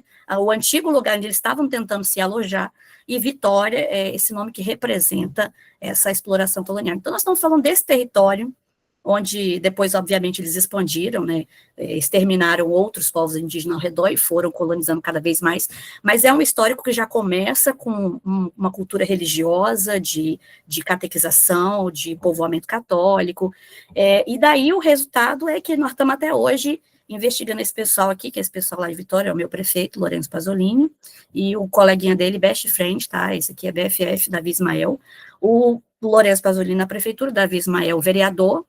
O Davi Ismael, na verdade, ele é filho de um cara que tem tradição também na política, o pai dele já foi vereador por muito tempo, e aí ele emendou, né, parece que quase foi uma herança ali de família. Ele também começou a ser vereador em seguida, quando o pai aposentou, ficou velhinho, aposentou, e chegou ele ganhando lugar.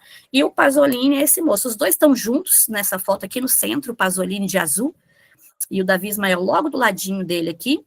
Não sei se vocês conhecem os Legendários, é um negócio que tem, Brasil afora. Eles, junto com essa igreja Assembleia de Deus Fonte de Vida, que é essa fotinha aqui do lado, que tem essas bandeirinhas na frente, que eu vou ficar devendo a explicação para vocês, porque eu conheço aqui a do Brasil, a do Espírito Santo, a de Vitória, agora por que a de Israel e a dos Estados Unidos estão fazendo aí? Eu vou ficar devendo essa parte, o pessoal que estuda religião, de repente, pode contribuir mais, mas, enfim, é esse povo que se juntou para fazer essa legislação super relevante para a cidade, né? A gente não precisa preocupar com saúde, com educação, com segurança, a gente tem que fazer que tipo de legislação? O Dia dos Legendários, né, em homenagem a esse povo guerreiro que faz o quê? Homens, um conjunto de homens, de princípios religiosos, cristãos, que querem alcançar, como eles dizem, a melhor versão de si. Eu acho até importante que os homens capixabas busquem a melhor versão de si, porque a gente tem níveis altíssimos de feminicídio aqui nesse estado. Hoje mesmo estava na notícia ali no Jornal do Almoço, uma moça que morreu, não sei se a Luciana viu, que é daqui da minha região, estrangulada pelo namorado, né, e foi isso, morreu. Então, todo dia a gente vê isso no jornal por aqui, então eu acho interessante a pauta, que eles melhorem, por gentileza, porém eu discordo um pouco do método, né, eu tenho a minha desconfiança em o método de subir trilhas nas montanhas e acampar, e isso vai tornar o herói caçador que a família precisa. Eu fiquei meio confusa se o método vai ajudar, mas a pauta é relevante. E aí eles fizeram esse dia de homenagem aos legendários, enfim, eles estão muito ocupados com políticas importantes da minha cidade. O Pasolini, você já deve ter conhecido ele, inclusive, porque ele foi parar nos jornais nacionais, ele está aqui nessa fotinha junto com a Cris Samorini, que é a atual vice-prefeita da minha cidade, mas ele foi parar nas notícias, porque apesar de ser um homem casado, ele estava aqui, fez uma viagem para o Nordeste, inclusive, e estava dançando com ela, dividindo uma lata de cerveja, assim, trocando algumas intimidades, ela tá aqui segurando o cabelo, ele botando a mão no ombrinho dela. Eu não tenho nada com isso, mas ele é um homem de família, casado, eleitor ferrenho de Bolsonaro. No Instagram dele é isso aí que ele bota, ó, de anistia humanitária já. Ele é dessa pauta. Ele, inclusive, atendeu um pedido em 2020, na época da pandemia, que Bolsonaro pediu para ele filmar, entra nos hospitais aí, filma a farsa da Covid, e ele foi, tá bom? Que os médicos estavam tudo mentindo, era tudo mentira, Covid, ele foi no hospital filmar a farsa da Covid, que não tinha doente no hospital. E depois ele atendeu outro pedido de Damares também, enquanto ministro, porque aqui, um município do interior do Espírito Santo, São Mateus, teve uma menina de 10 anos que foi estuprada pelo padrasto, engravidou, e ele conseguiu, articulado junto com Damares e com conselheiros tutelares, conservadores também, que a menina não teve acesso ao aborto legal aqui no meu estado. Ela teve que viajar com apoio de outras organizações para outro estado que acolheu e lhe deu acesso ao aborto legal que ela tinha direito. Então, essa galerinha, uma galerinha aqui do Capixaba, que eu falei que a gente entrega, tá? O Davi Ismael, ele está há muitos anos tentando, sem sucesso, implementar o programa Escola Sem Partido aqui na minha cidade. Já foi arquivado, inclusive, em 2023, mas isso faz diferença para o Davi? Não. O projeto ser aprovado ou não faz diferença para o Davi, porque ele age como se tivesse o projeto aprovado. Aqui, em primeira semana de aula, o que esse moço estava divulgando em sua rede social? Olha, que a gente tem que coibir a doutrinação nas escolas. Ele está apurando denúncias. Gente, fevereiro, 6 de fevereiro, a primeira semana de aula, ele podia estar dando ali um bom ano letivo, eu desejo que os estudantes, né, consigam desenvolver a aprendizagem, que haja respeito pelos professores, que a educação... Não, ele estava preocupado com o quê? Que a gente está apurando denúncias da má intenção. Professor, uma raça terrível, viu? Luciana, por exemplo, deve ser uma doutrinadora de esquerda, né? Deve ser um negócio terrível que rola naquele IFES. E é isso, o professor, ele quer confundir a cabeça do aluno. Ele cita aqui a Convenção Americana, que também não sei por quê, que ele cita, mas é isso que vale para eles, né? Israel, Estados Unidos, Convenção Americana e Constituição nossa, não sei, não tem necessidade, né? Aí o Davi coloca aqui também, passou um mês depois, né, março, que veio a legislação do celular, e o Bonito estava dizendo que quem estava criando lei de celular não é por causa da aprendizagem, é porque não quer ser filmado. É o quê? Esquerdista, comunista, maconhista, abortista, todas essas listas, que não quer que o aluno filma ele, o que ele está fazendo na escola, na sala de aula, tá? Então, esse é o tipo de ator que produz políticas públicas aqui no Espírito Santo, aqui em Vitória. E aí vou trazer um que é proposta do Davi. Vocês já ouviram falar? Eu escolhi esperar, porque isso aqui também ficou famoso, nacional e internacionalmente. Esse programa aqui não é possível que vocês não conhecerem ainda, mas que bom que você, quem não conheceu ainda, não está perdendo. Porque é um programa que virou política pública, uma política pública aprovada, tá? Que é, na teoria, uma política de prevenção e conscientização sobre a gravidez precoce. Quando tu vai no texto da lei, o teor é esse. Mas aí tem um artigozinho, sabe aquela que abre as portas, né, de um infinito subliminar? Que é um artigozinho lá no PL que diz que você pode celebrar contratos com outras organizações para formações de professores e de estudantes, e não deixa muito claro quem serão essas organizações.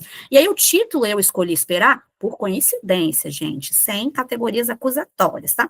Por coincidência, esse eu escolhi esperar é o mesmo título de um programa de uma igreja aqui de Vila Velha, que é um programa que incentiva a castidade, né? É um programa de palestras para adolescentes e jovens que incentiva você casar virgem, né? Você manter a castidade pré-casamento.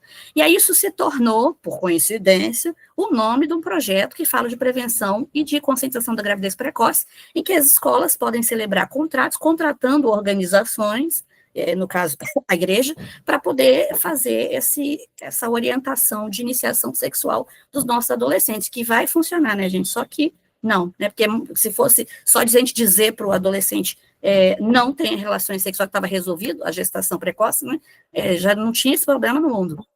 Mas esse tipo de política que é proposta por esse ator aqui no meu município, que foi aprovada. Mas é uma coisa interessante também, um dado sobre essa política, é que tem uma baixíssima adesão das escolas. As escolas já tinham, antes dessa política, já tinham convênios com o Sistema Único de Saúde, o SUS, maravilhoso, e o SUS envia para a escola profissionais de saúde, que lidam com a questão da iniciação sexual pela ótica médica, pela ótica da prevenção, pela ótica da orientação da iniciação segura, né? Então, a gente recebe psicólogos, a gente recebe ginecologistas, a gente recebe um trabalho qualificado pela medicina, né? E pelo serviço de assistente social também. Mas, enfim, tem prioridades, né, para os políticos da minha cidade. Daí, de onde que eu estava olhando esse conservadorismo para ver como essas políticas estavam sendo afetadas? Primeiro, o Ronaldo de Almeida, que vai dizer que conservadorismo é um vetor composto por diferentes forças. Ele diz aí 4 forças, que o conservadorismo é socialmente intolerante, economicamente liberal, moralmente regulador e securitariamente punitivo.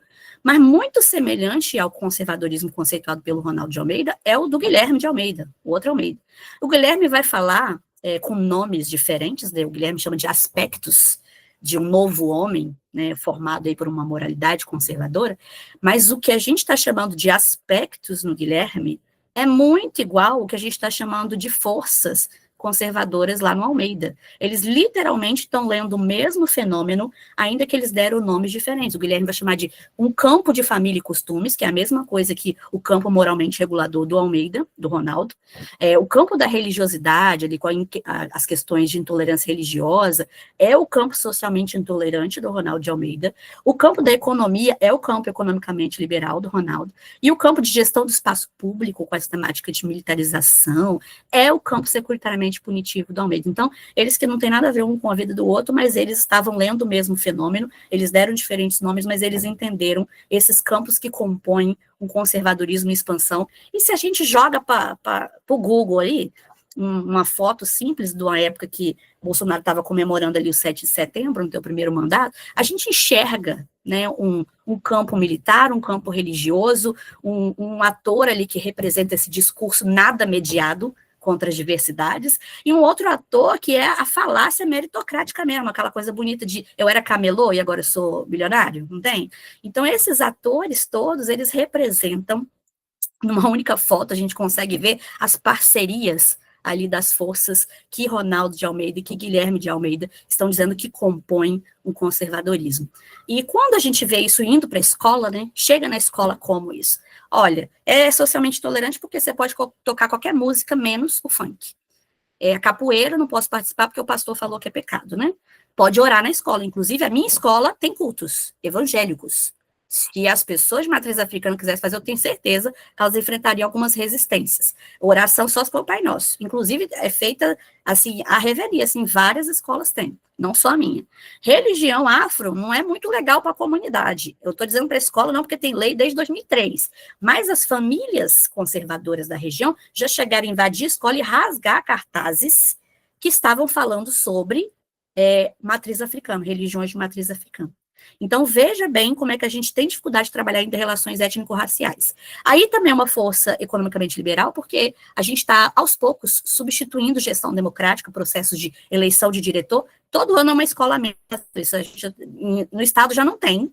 E no município de Vitória, o prefeito, o sonho dele do Pasolini é tirar. A gente tem o bônus de desempenho, que é um negócio muito estranho, porque você vai ganhar o dinheiro se você não passar mal, se não morrer ninguém na tua família. Porque, por exemplo, tu vai receber lá no final do ano um bônus. Mas se você tirou atestado, cada dia de atestado você perde 10% do valor que você receberia lá no final do ano. Aí tu imagina a quantidade de professor que decide trabalhar doente para conseguir receber o dinheiro integral no final do ano. E se morrer teu marido, tua esposa, teu cônjuge, tu também vai perder 10% do dia que você estiver usando a sua licença, que é o seu direito aqui, a licença que chama nojo. Licença nojo, você tem um tempo de luto em casa, resguardado, mas o bônus você perde 10% por dia. Se você for viver o seu luto, você vai perder 10% do teu bônus.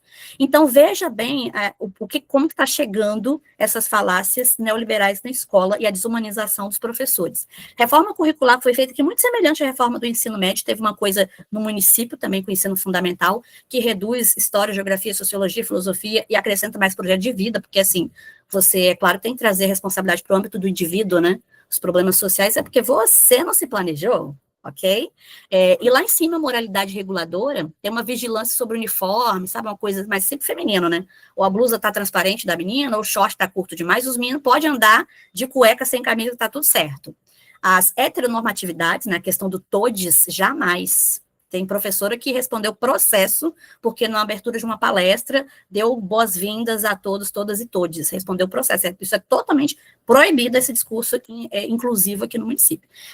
Projeto Infância Sem Pornografia é outra política muito interessante, inclusive proposta por um cara que a gente já mandou para vocês para o nível nacional, que é o Gilvan, da Federal. Ele estava aqui de vereador no município, aí ele xingou uma vereadora, que é a Camila Valadão, que é uma das minhas entrevistadas, distratou ela, teve que responder processo, pagar indenização, perdeu o processo contra ela, mas ele foi eleito, porque o Espírito Santo faz o quê? A gente compartilha.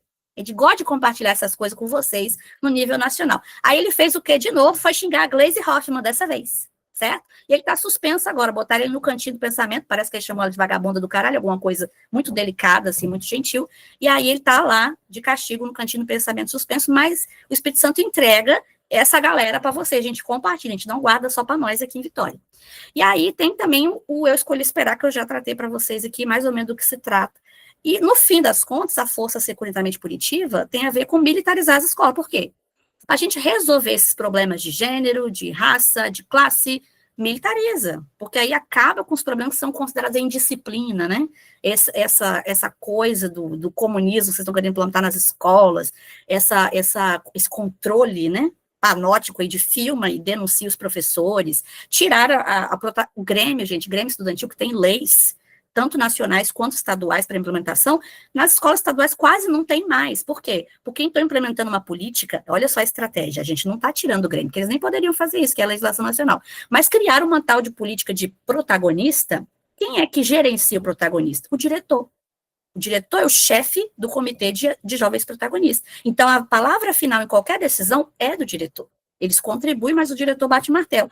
Essa é a principal diferença entre o programa de jovens protagonistas e o Grêmio, porque o Grêmio tinha autonomia. O Grêmio foi a galerinha que, na minha outra pesquisa de mestrado, lá em 2016, fechou mais de 1.000 escolas no Brasil. Aí, por que veio logo depois a política do jovem protagonista? Porque o jovem protagonista não fecha a escola, porque quem bate o martelo é o diretor, não é o estudante. Então, veja bem como é que eles vão substituindo sutilmente políticas democráticas por políticas autoritárias, né, por políticas de gerenciamento empresarial. Nada mais se trata, gente, do que embates com as temáticas de gênero, sexualidade, raça, classe e políticas de contenção dessas diversidades que tentam chegar à escola. Aí eu vou fazer uma leve interação com vocês, vou explicar o jogo, para a gente nos despir aqui das nossas permeabilidades com as pessoas. Vou dar umas características, deixa eu criar uma categoria acusatória aqui com emoji. Se você acha que essa pessoa, com essas características aí na tela, ela é progressista, você vai jogar para mim um emoji, nada tendencioso, de confetes, tá? Se você acha que ela é conservadora, bota esse pensador, tá? Então, é progressista, você vai jogar para mim confetes. Se você acha que ela é conservadora, joga para mim um pensador. Vou lendo as características, daqui a pouco eu libero para a gente responder. Ó. Essa aqui foi uma pessoa que eu entrevistei, é uma mulher católica de berço, assim, a família tem tradição católica. É uma mulher negra, é uma mulher heterossexual, ela é casada, ela é mãe e ela atua na política. Respondendo, gente, vamos lá. Confetes ou pensador? Progressista ou conservadora? Tá meio empatado isso, hein? Tá meio empatado. Será? Ó, já tendencioso aqui para progressista, hein? Tava meio empatado, agora tá desempatando para progressista. Já podemos revelar mais algum voto? Quem será essa? Progressista ou conservadora? Vou revelar, tá? Sujeito 1, ela é progressista. Progressista, vota Lula 13. É a senhora Camila Valadão. Camila Valadão é uma vereadora do PSOL, inclusive, aqui na minha cidade, tá? Super bem votada, ela não ganha raspando no final, não, meu amor, ela ganha com lucro, sobrando voto para essa mulher. E ela passa um perrengue, porque é como assim, 1 contra os 300, sabe? Ela não tem muito apoio, a nossa Câmara é tomada por conservadores. tomada. Então, o que essa mulher sofre aqui não está no gibi. Vamos para o sujeito 2? Vamos para o sujeito 2, vamos lá. Mulher evangélica, negra, hétero, casada, mãe, também atua na política. E aí, conservadora ou progressista? Que fatores será que fazem vocês pensar, né? Que seria conservador ou que seria progressista? Gente, eu nem consegui pontuar aqui se ficou mais rostinho conservador ou mais progressista. Vamos ver. Tá bem mesclado agora, hein? Vou revelar. Sujeito 2 é Bolsonaro total. Quem é o sujeito 2? Capitã Stephanie. Olha pelo nome, né? Se eu tivesse falado que ela é de origem militar, vocês teriam matado a charada logo, né? Por isso que eu não revelei. Capitã Stephanie, vice-prefeita, ex-vice-prefeita, que agora eu apresentei para vocês que a atual é a Cris Amorini, né? Que estava lá dançando aconchegada nos braços do meu atual prefeito, que é o seu casado homem de família. Mas a Stephanie, por que ela foi rejeitada para o segundo mandato? Porque no primeiro mandato, Stephanie estava num momento falando em público, num evento, como vice-prefeita, ela gostava de trabalhar, gente, ela gostava de honrar o salário, como diz Flávio Dino, né? E aí ela, no momento ali com o microfone, assumindo, sou vice-prefeita, estou aqui nesse evento, o Pasolini fez o quê? Tomou o microfone da mão dela.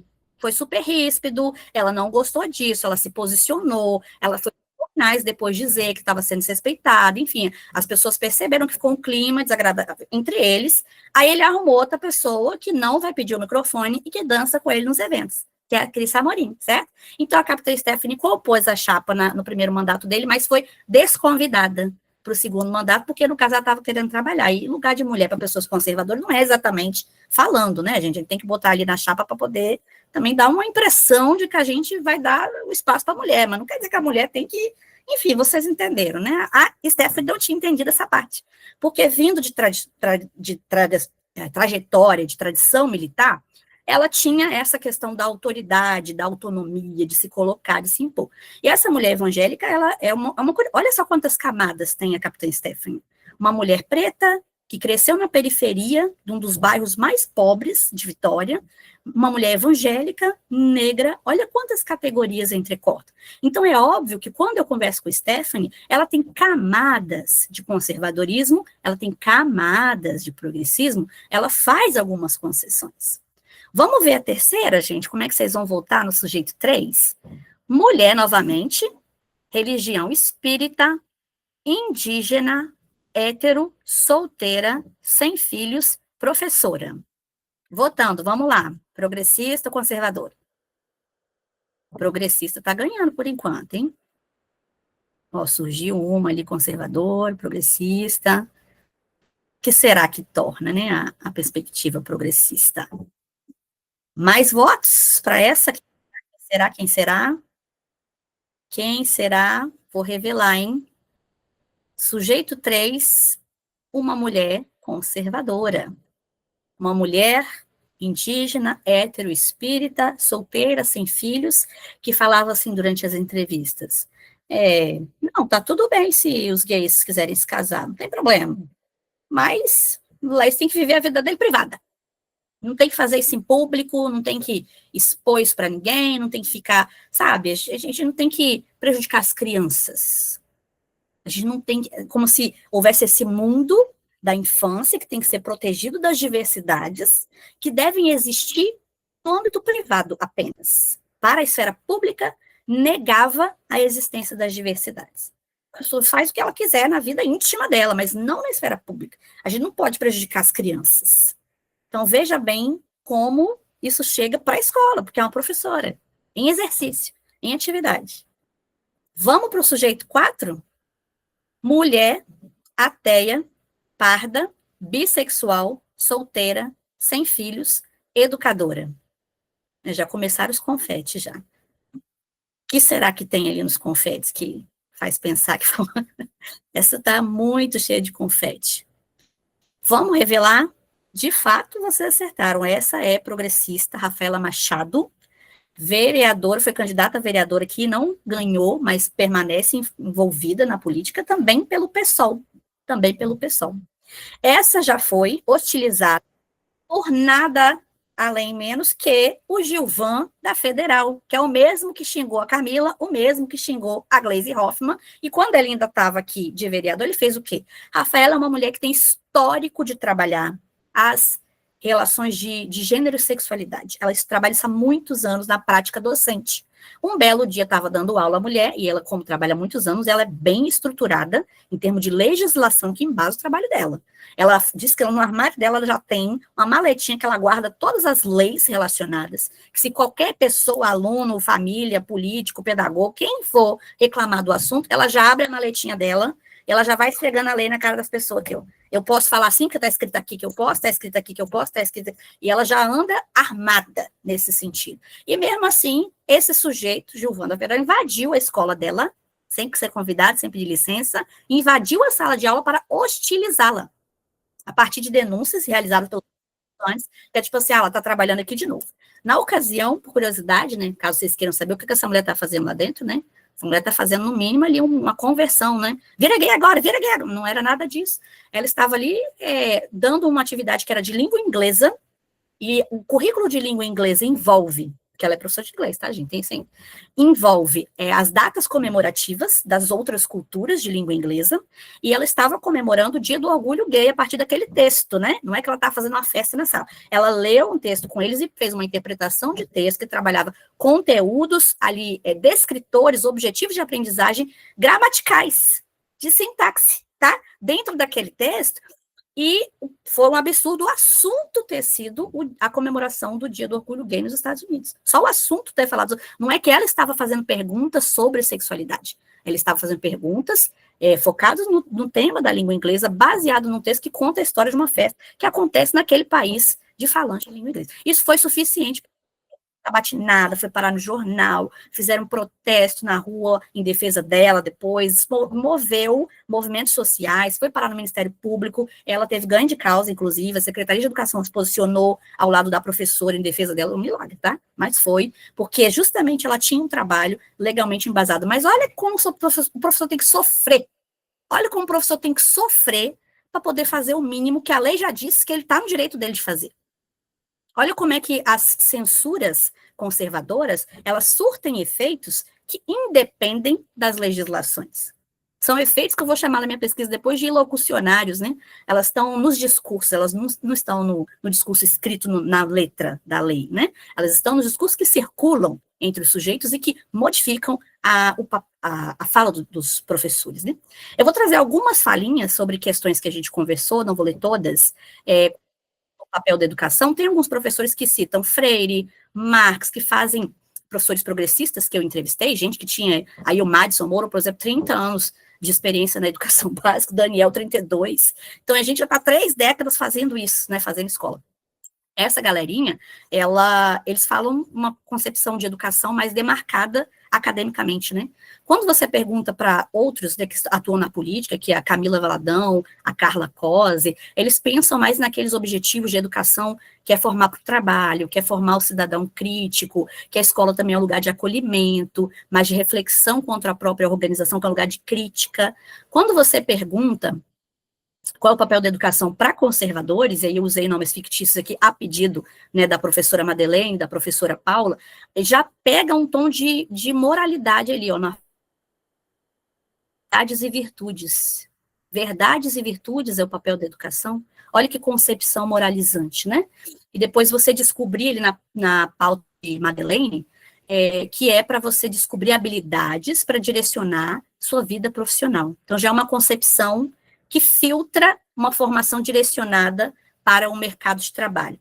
A capitã Stephanie, ela chega a citar que tem um escalonamento, né, na educação, mas que a educação é a forma lícita de você conseguir mudar o seu contexto social. Então, ela reconhece que existem desigualdades sociais, mas ela não está interessada em desconstruir essa desigualdade. Pelo contrário, ela diz que você tem aquela concepção meritocrática, né? Existe o escalonamento social, mas a educação pode te ajudar a subir os degraus da sua escada. tá? Os outros, cada um com seus problemas.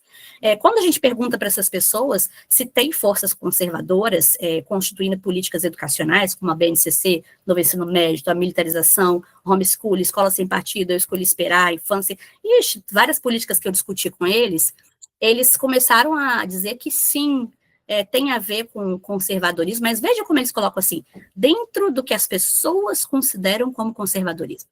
Veja bem como o termo conservadorismo, mesmo para aqueles que são conservadores, foi considerado uma categoria acusatória, nas palavras aí do Zé Suaco.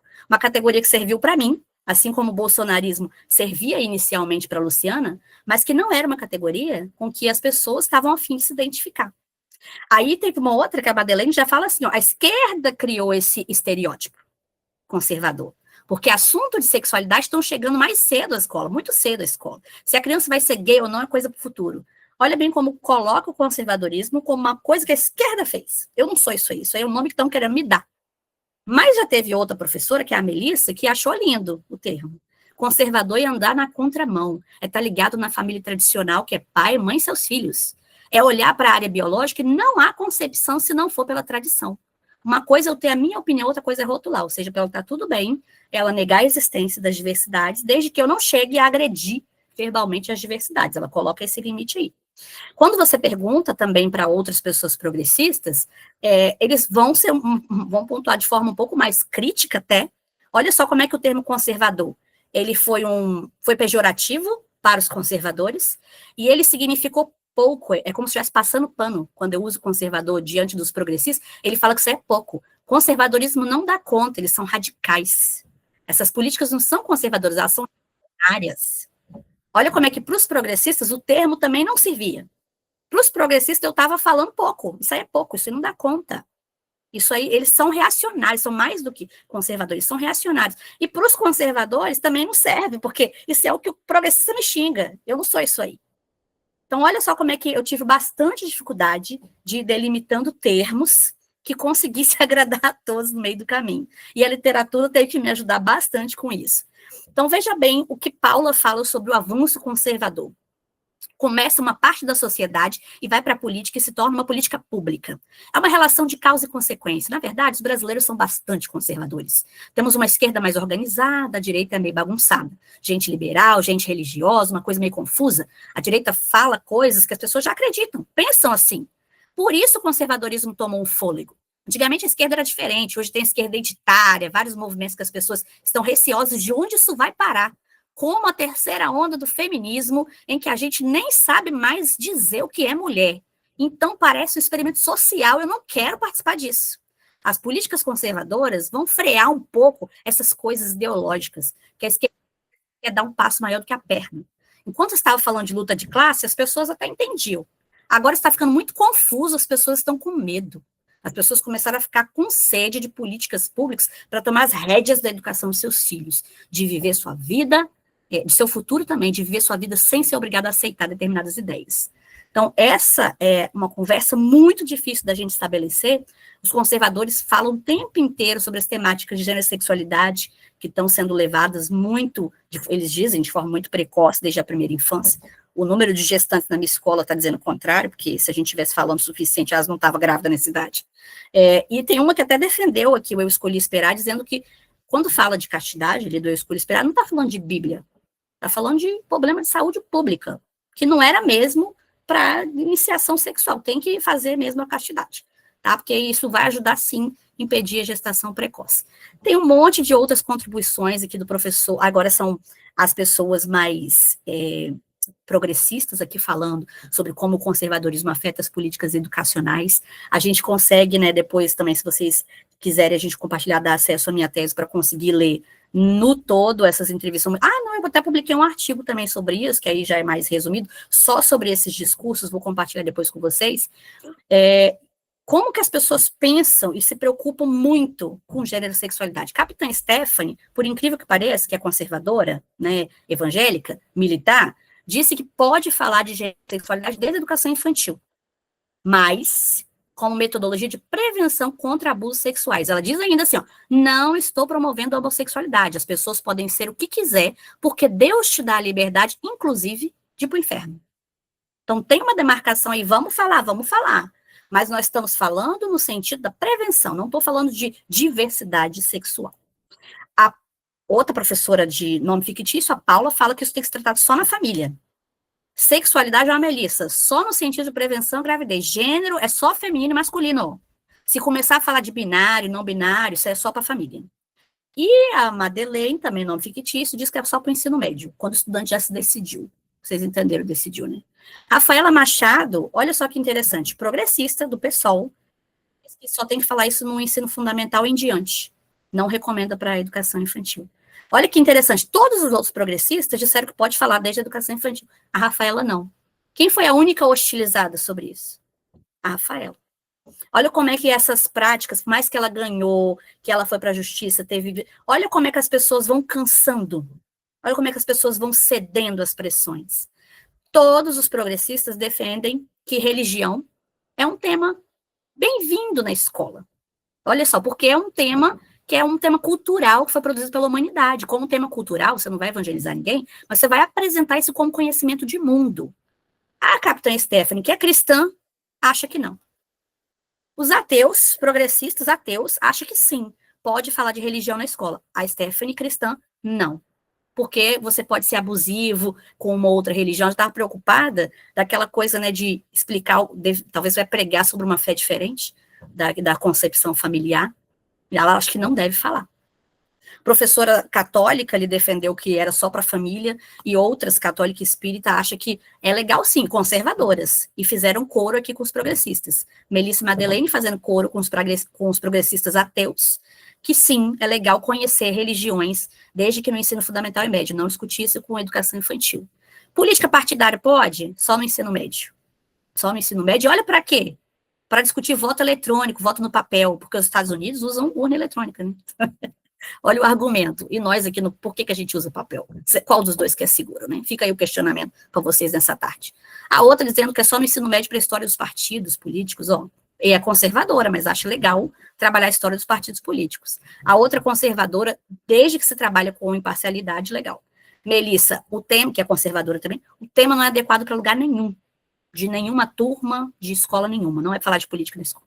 Então, olha como é que a gente tem camadas. Gente, eu vou pular muito aqui, mas, assim, fica depois para vocês compreenderem, quem tiver interesse em conhecer melhor os discursos, né, porque eu fiz um artigo só sobre isso, sobre os discursos de conservadores e progressistas, mas, assim, para fechar, os indivíduos, eles não são 100% conservadores ou progressistas, né, eles têm camadas de qual aspecto da vida que você está falando, ele vai ser mais aberto ou não. Então, é muito importante o que a gente está vendo durante o curso, da gente primeiro ouvir o que Luciana enfatizou hoje, conheça a história de vida dessa pessoa para além do que te parece que ela é, daquilo que as pessoas pensam que ela é, que quando você vai abrindo essas camadas, você vai descobrindo flexibilidades.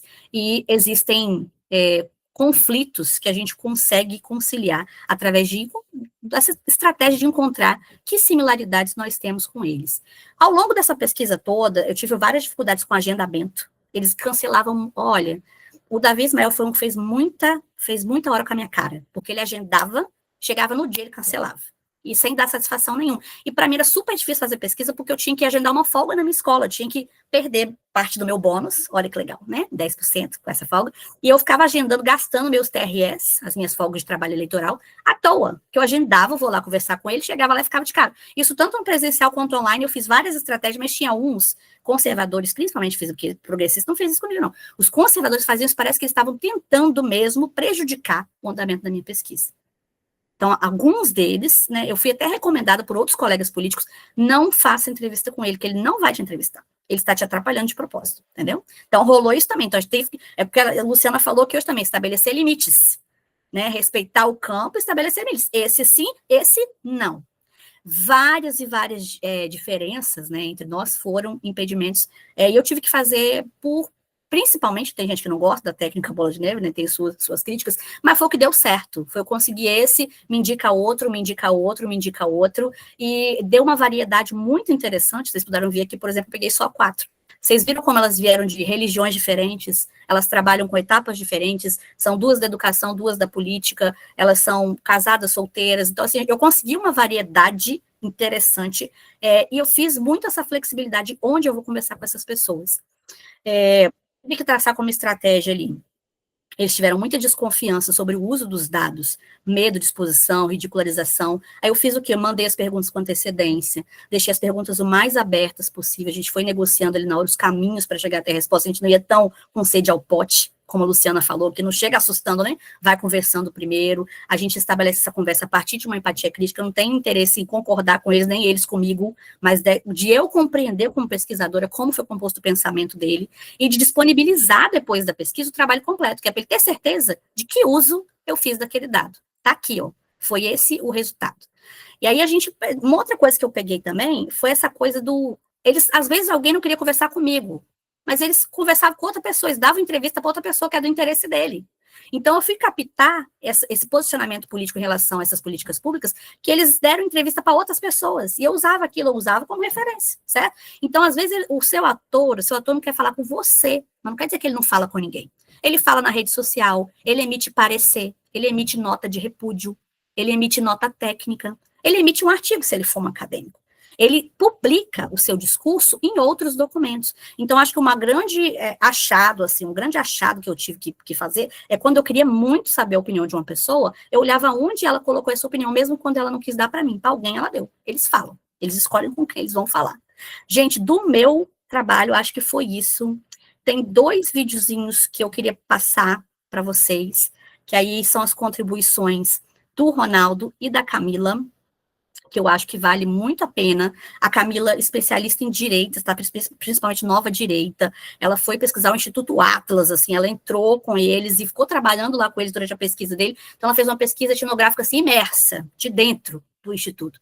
E o Ronaldo pesquisa religião 500 anos, né, gente? Não tem nem que falar do Ronaldo, aliás, vai ter aí não vai ser divulgado online, então eu vou falar para vocês, né, que vai ter um aqui no Espírito Santo, que o Ronaldo vai estar aqui recentemente, mas vai ficar para nós esse não vamos, sabe que coisa boa a gente não compartilha com vocês, tá vendo, a gente só manda um pessoal interessante para o Congresso, para o Senado, mas eu vou soltar aqui para vocês, que já está um pouco adiantado o nosso tempo.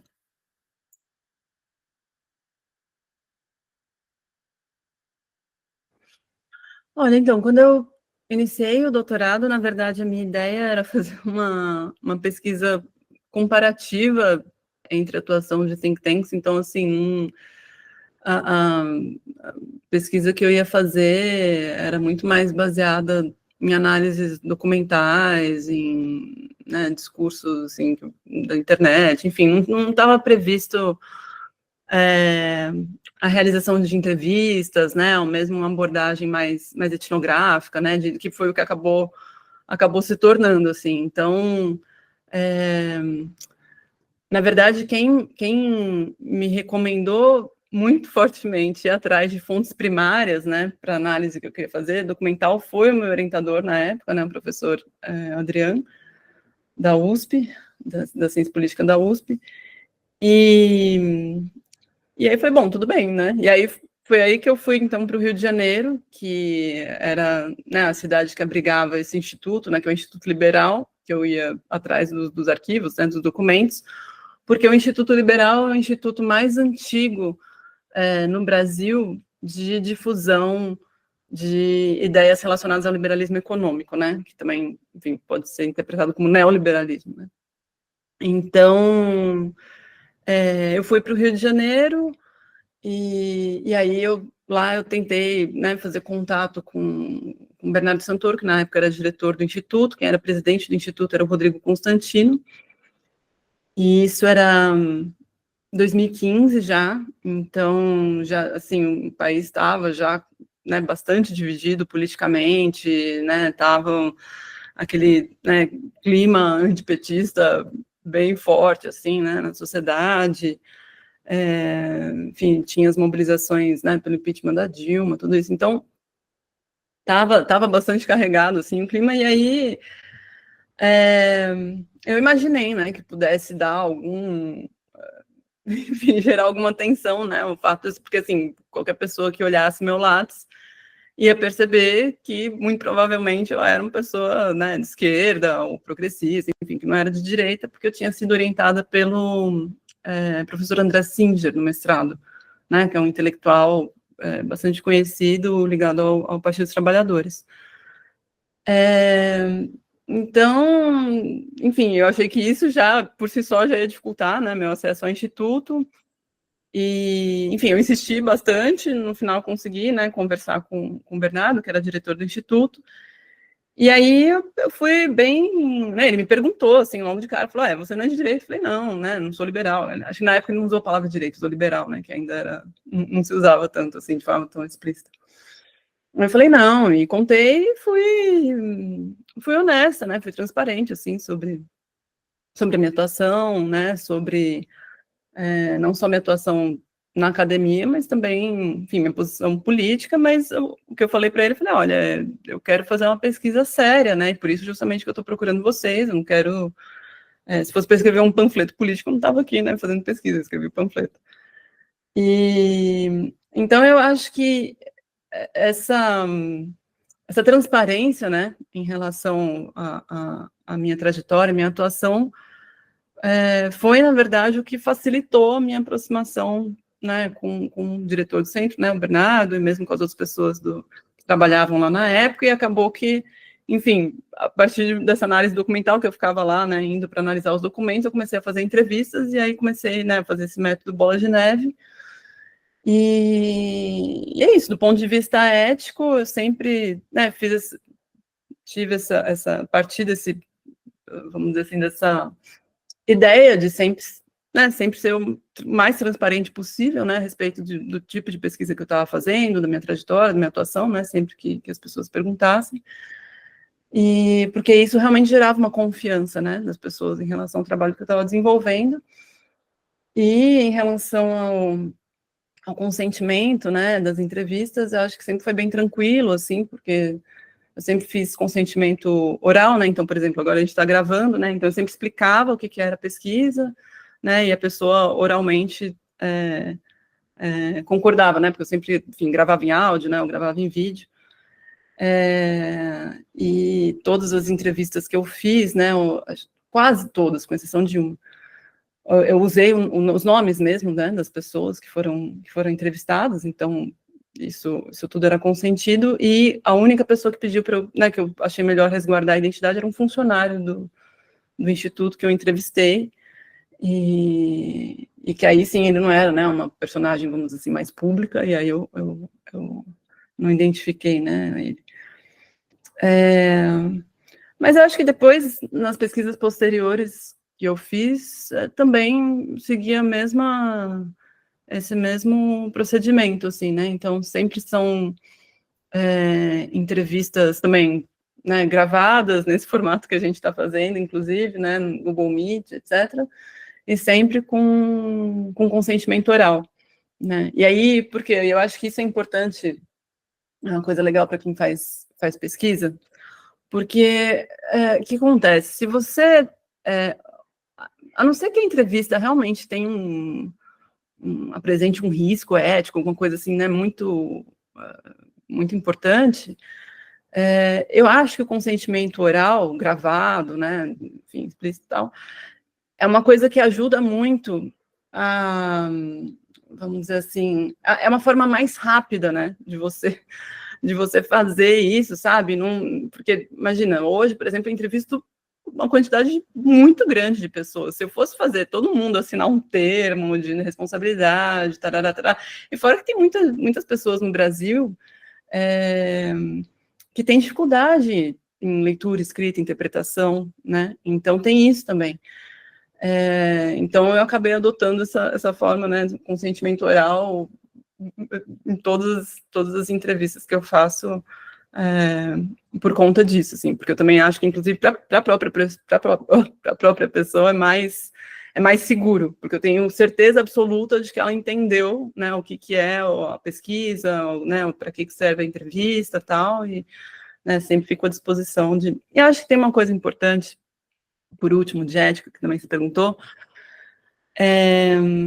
que eu sempre estava disponível, né, isso na entrevista, na pesquisa do doutorado, para, eventualmente, se as pessoas quisessem ver o material, entendeu, que eu tinha escrito, eu sempre tinha um cuidado também de, às vezes, as pessoas compartilhavam informações que eu entendia que eram ou de cunho pessoal, ou informações que eu entendia que poderiam prejudicá-las de alguma forma se aquilo fosse exposto publicamente, então eu também fui muito ciosa, assim, no uso que eu fazia das informações, certo? Porque tinha coisas que eram sensíveis, as pessoas às vezes, né, falavam ali, mas eu realmente procurei preservar as pessoas, assim, né, de alguma coisa que, se fosse tornada pública, poderia prejudicá-las, então também tive muito esse cuidado, e eu acho que, inclusive, por conta disso, as pessoas que eu entrevistei depois,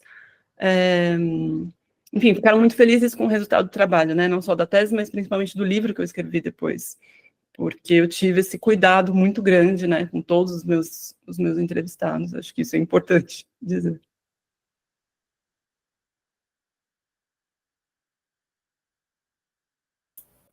Então, gente, né, fica muito, assim, o nosso agradecimento, nós extrapolamos agora o nosso horário das 5, então vou ficar devendo para vocês o vídeo do Ronaldo, mas, assim, eu acho que é o momento da gente, hora de dar tchau, né, hora de dar tchau, hora de dar tchau, da gente ficar muito feliz com todos que nos acompanharam aqui até os 45 do segundo tempo, né, até o último minuto da última aula do curso, e que, de fato, a gente deseja sucesso nas suas pesquisas, né, que a gente sabe o quanto a pós-graduação é desafiadora e que a gente, às vezes, faz essas escolhas que aumentam os nossos desafios, mas é bom saber que a gente não está desistindo de discutir o que importa, que a gente está levando a sério a academia, que a gente está levando a sério os desafios de transformação social.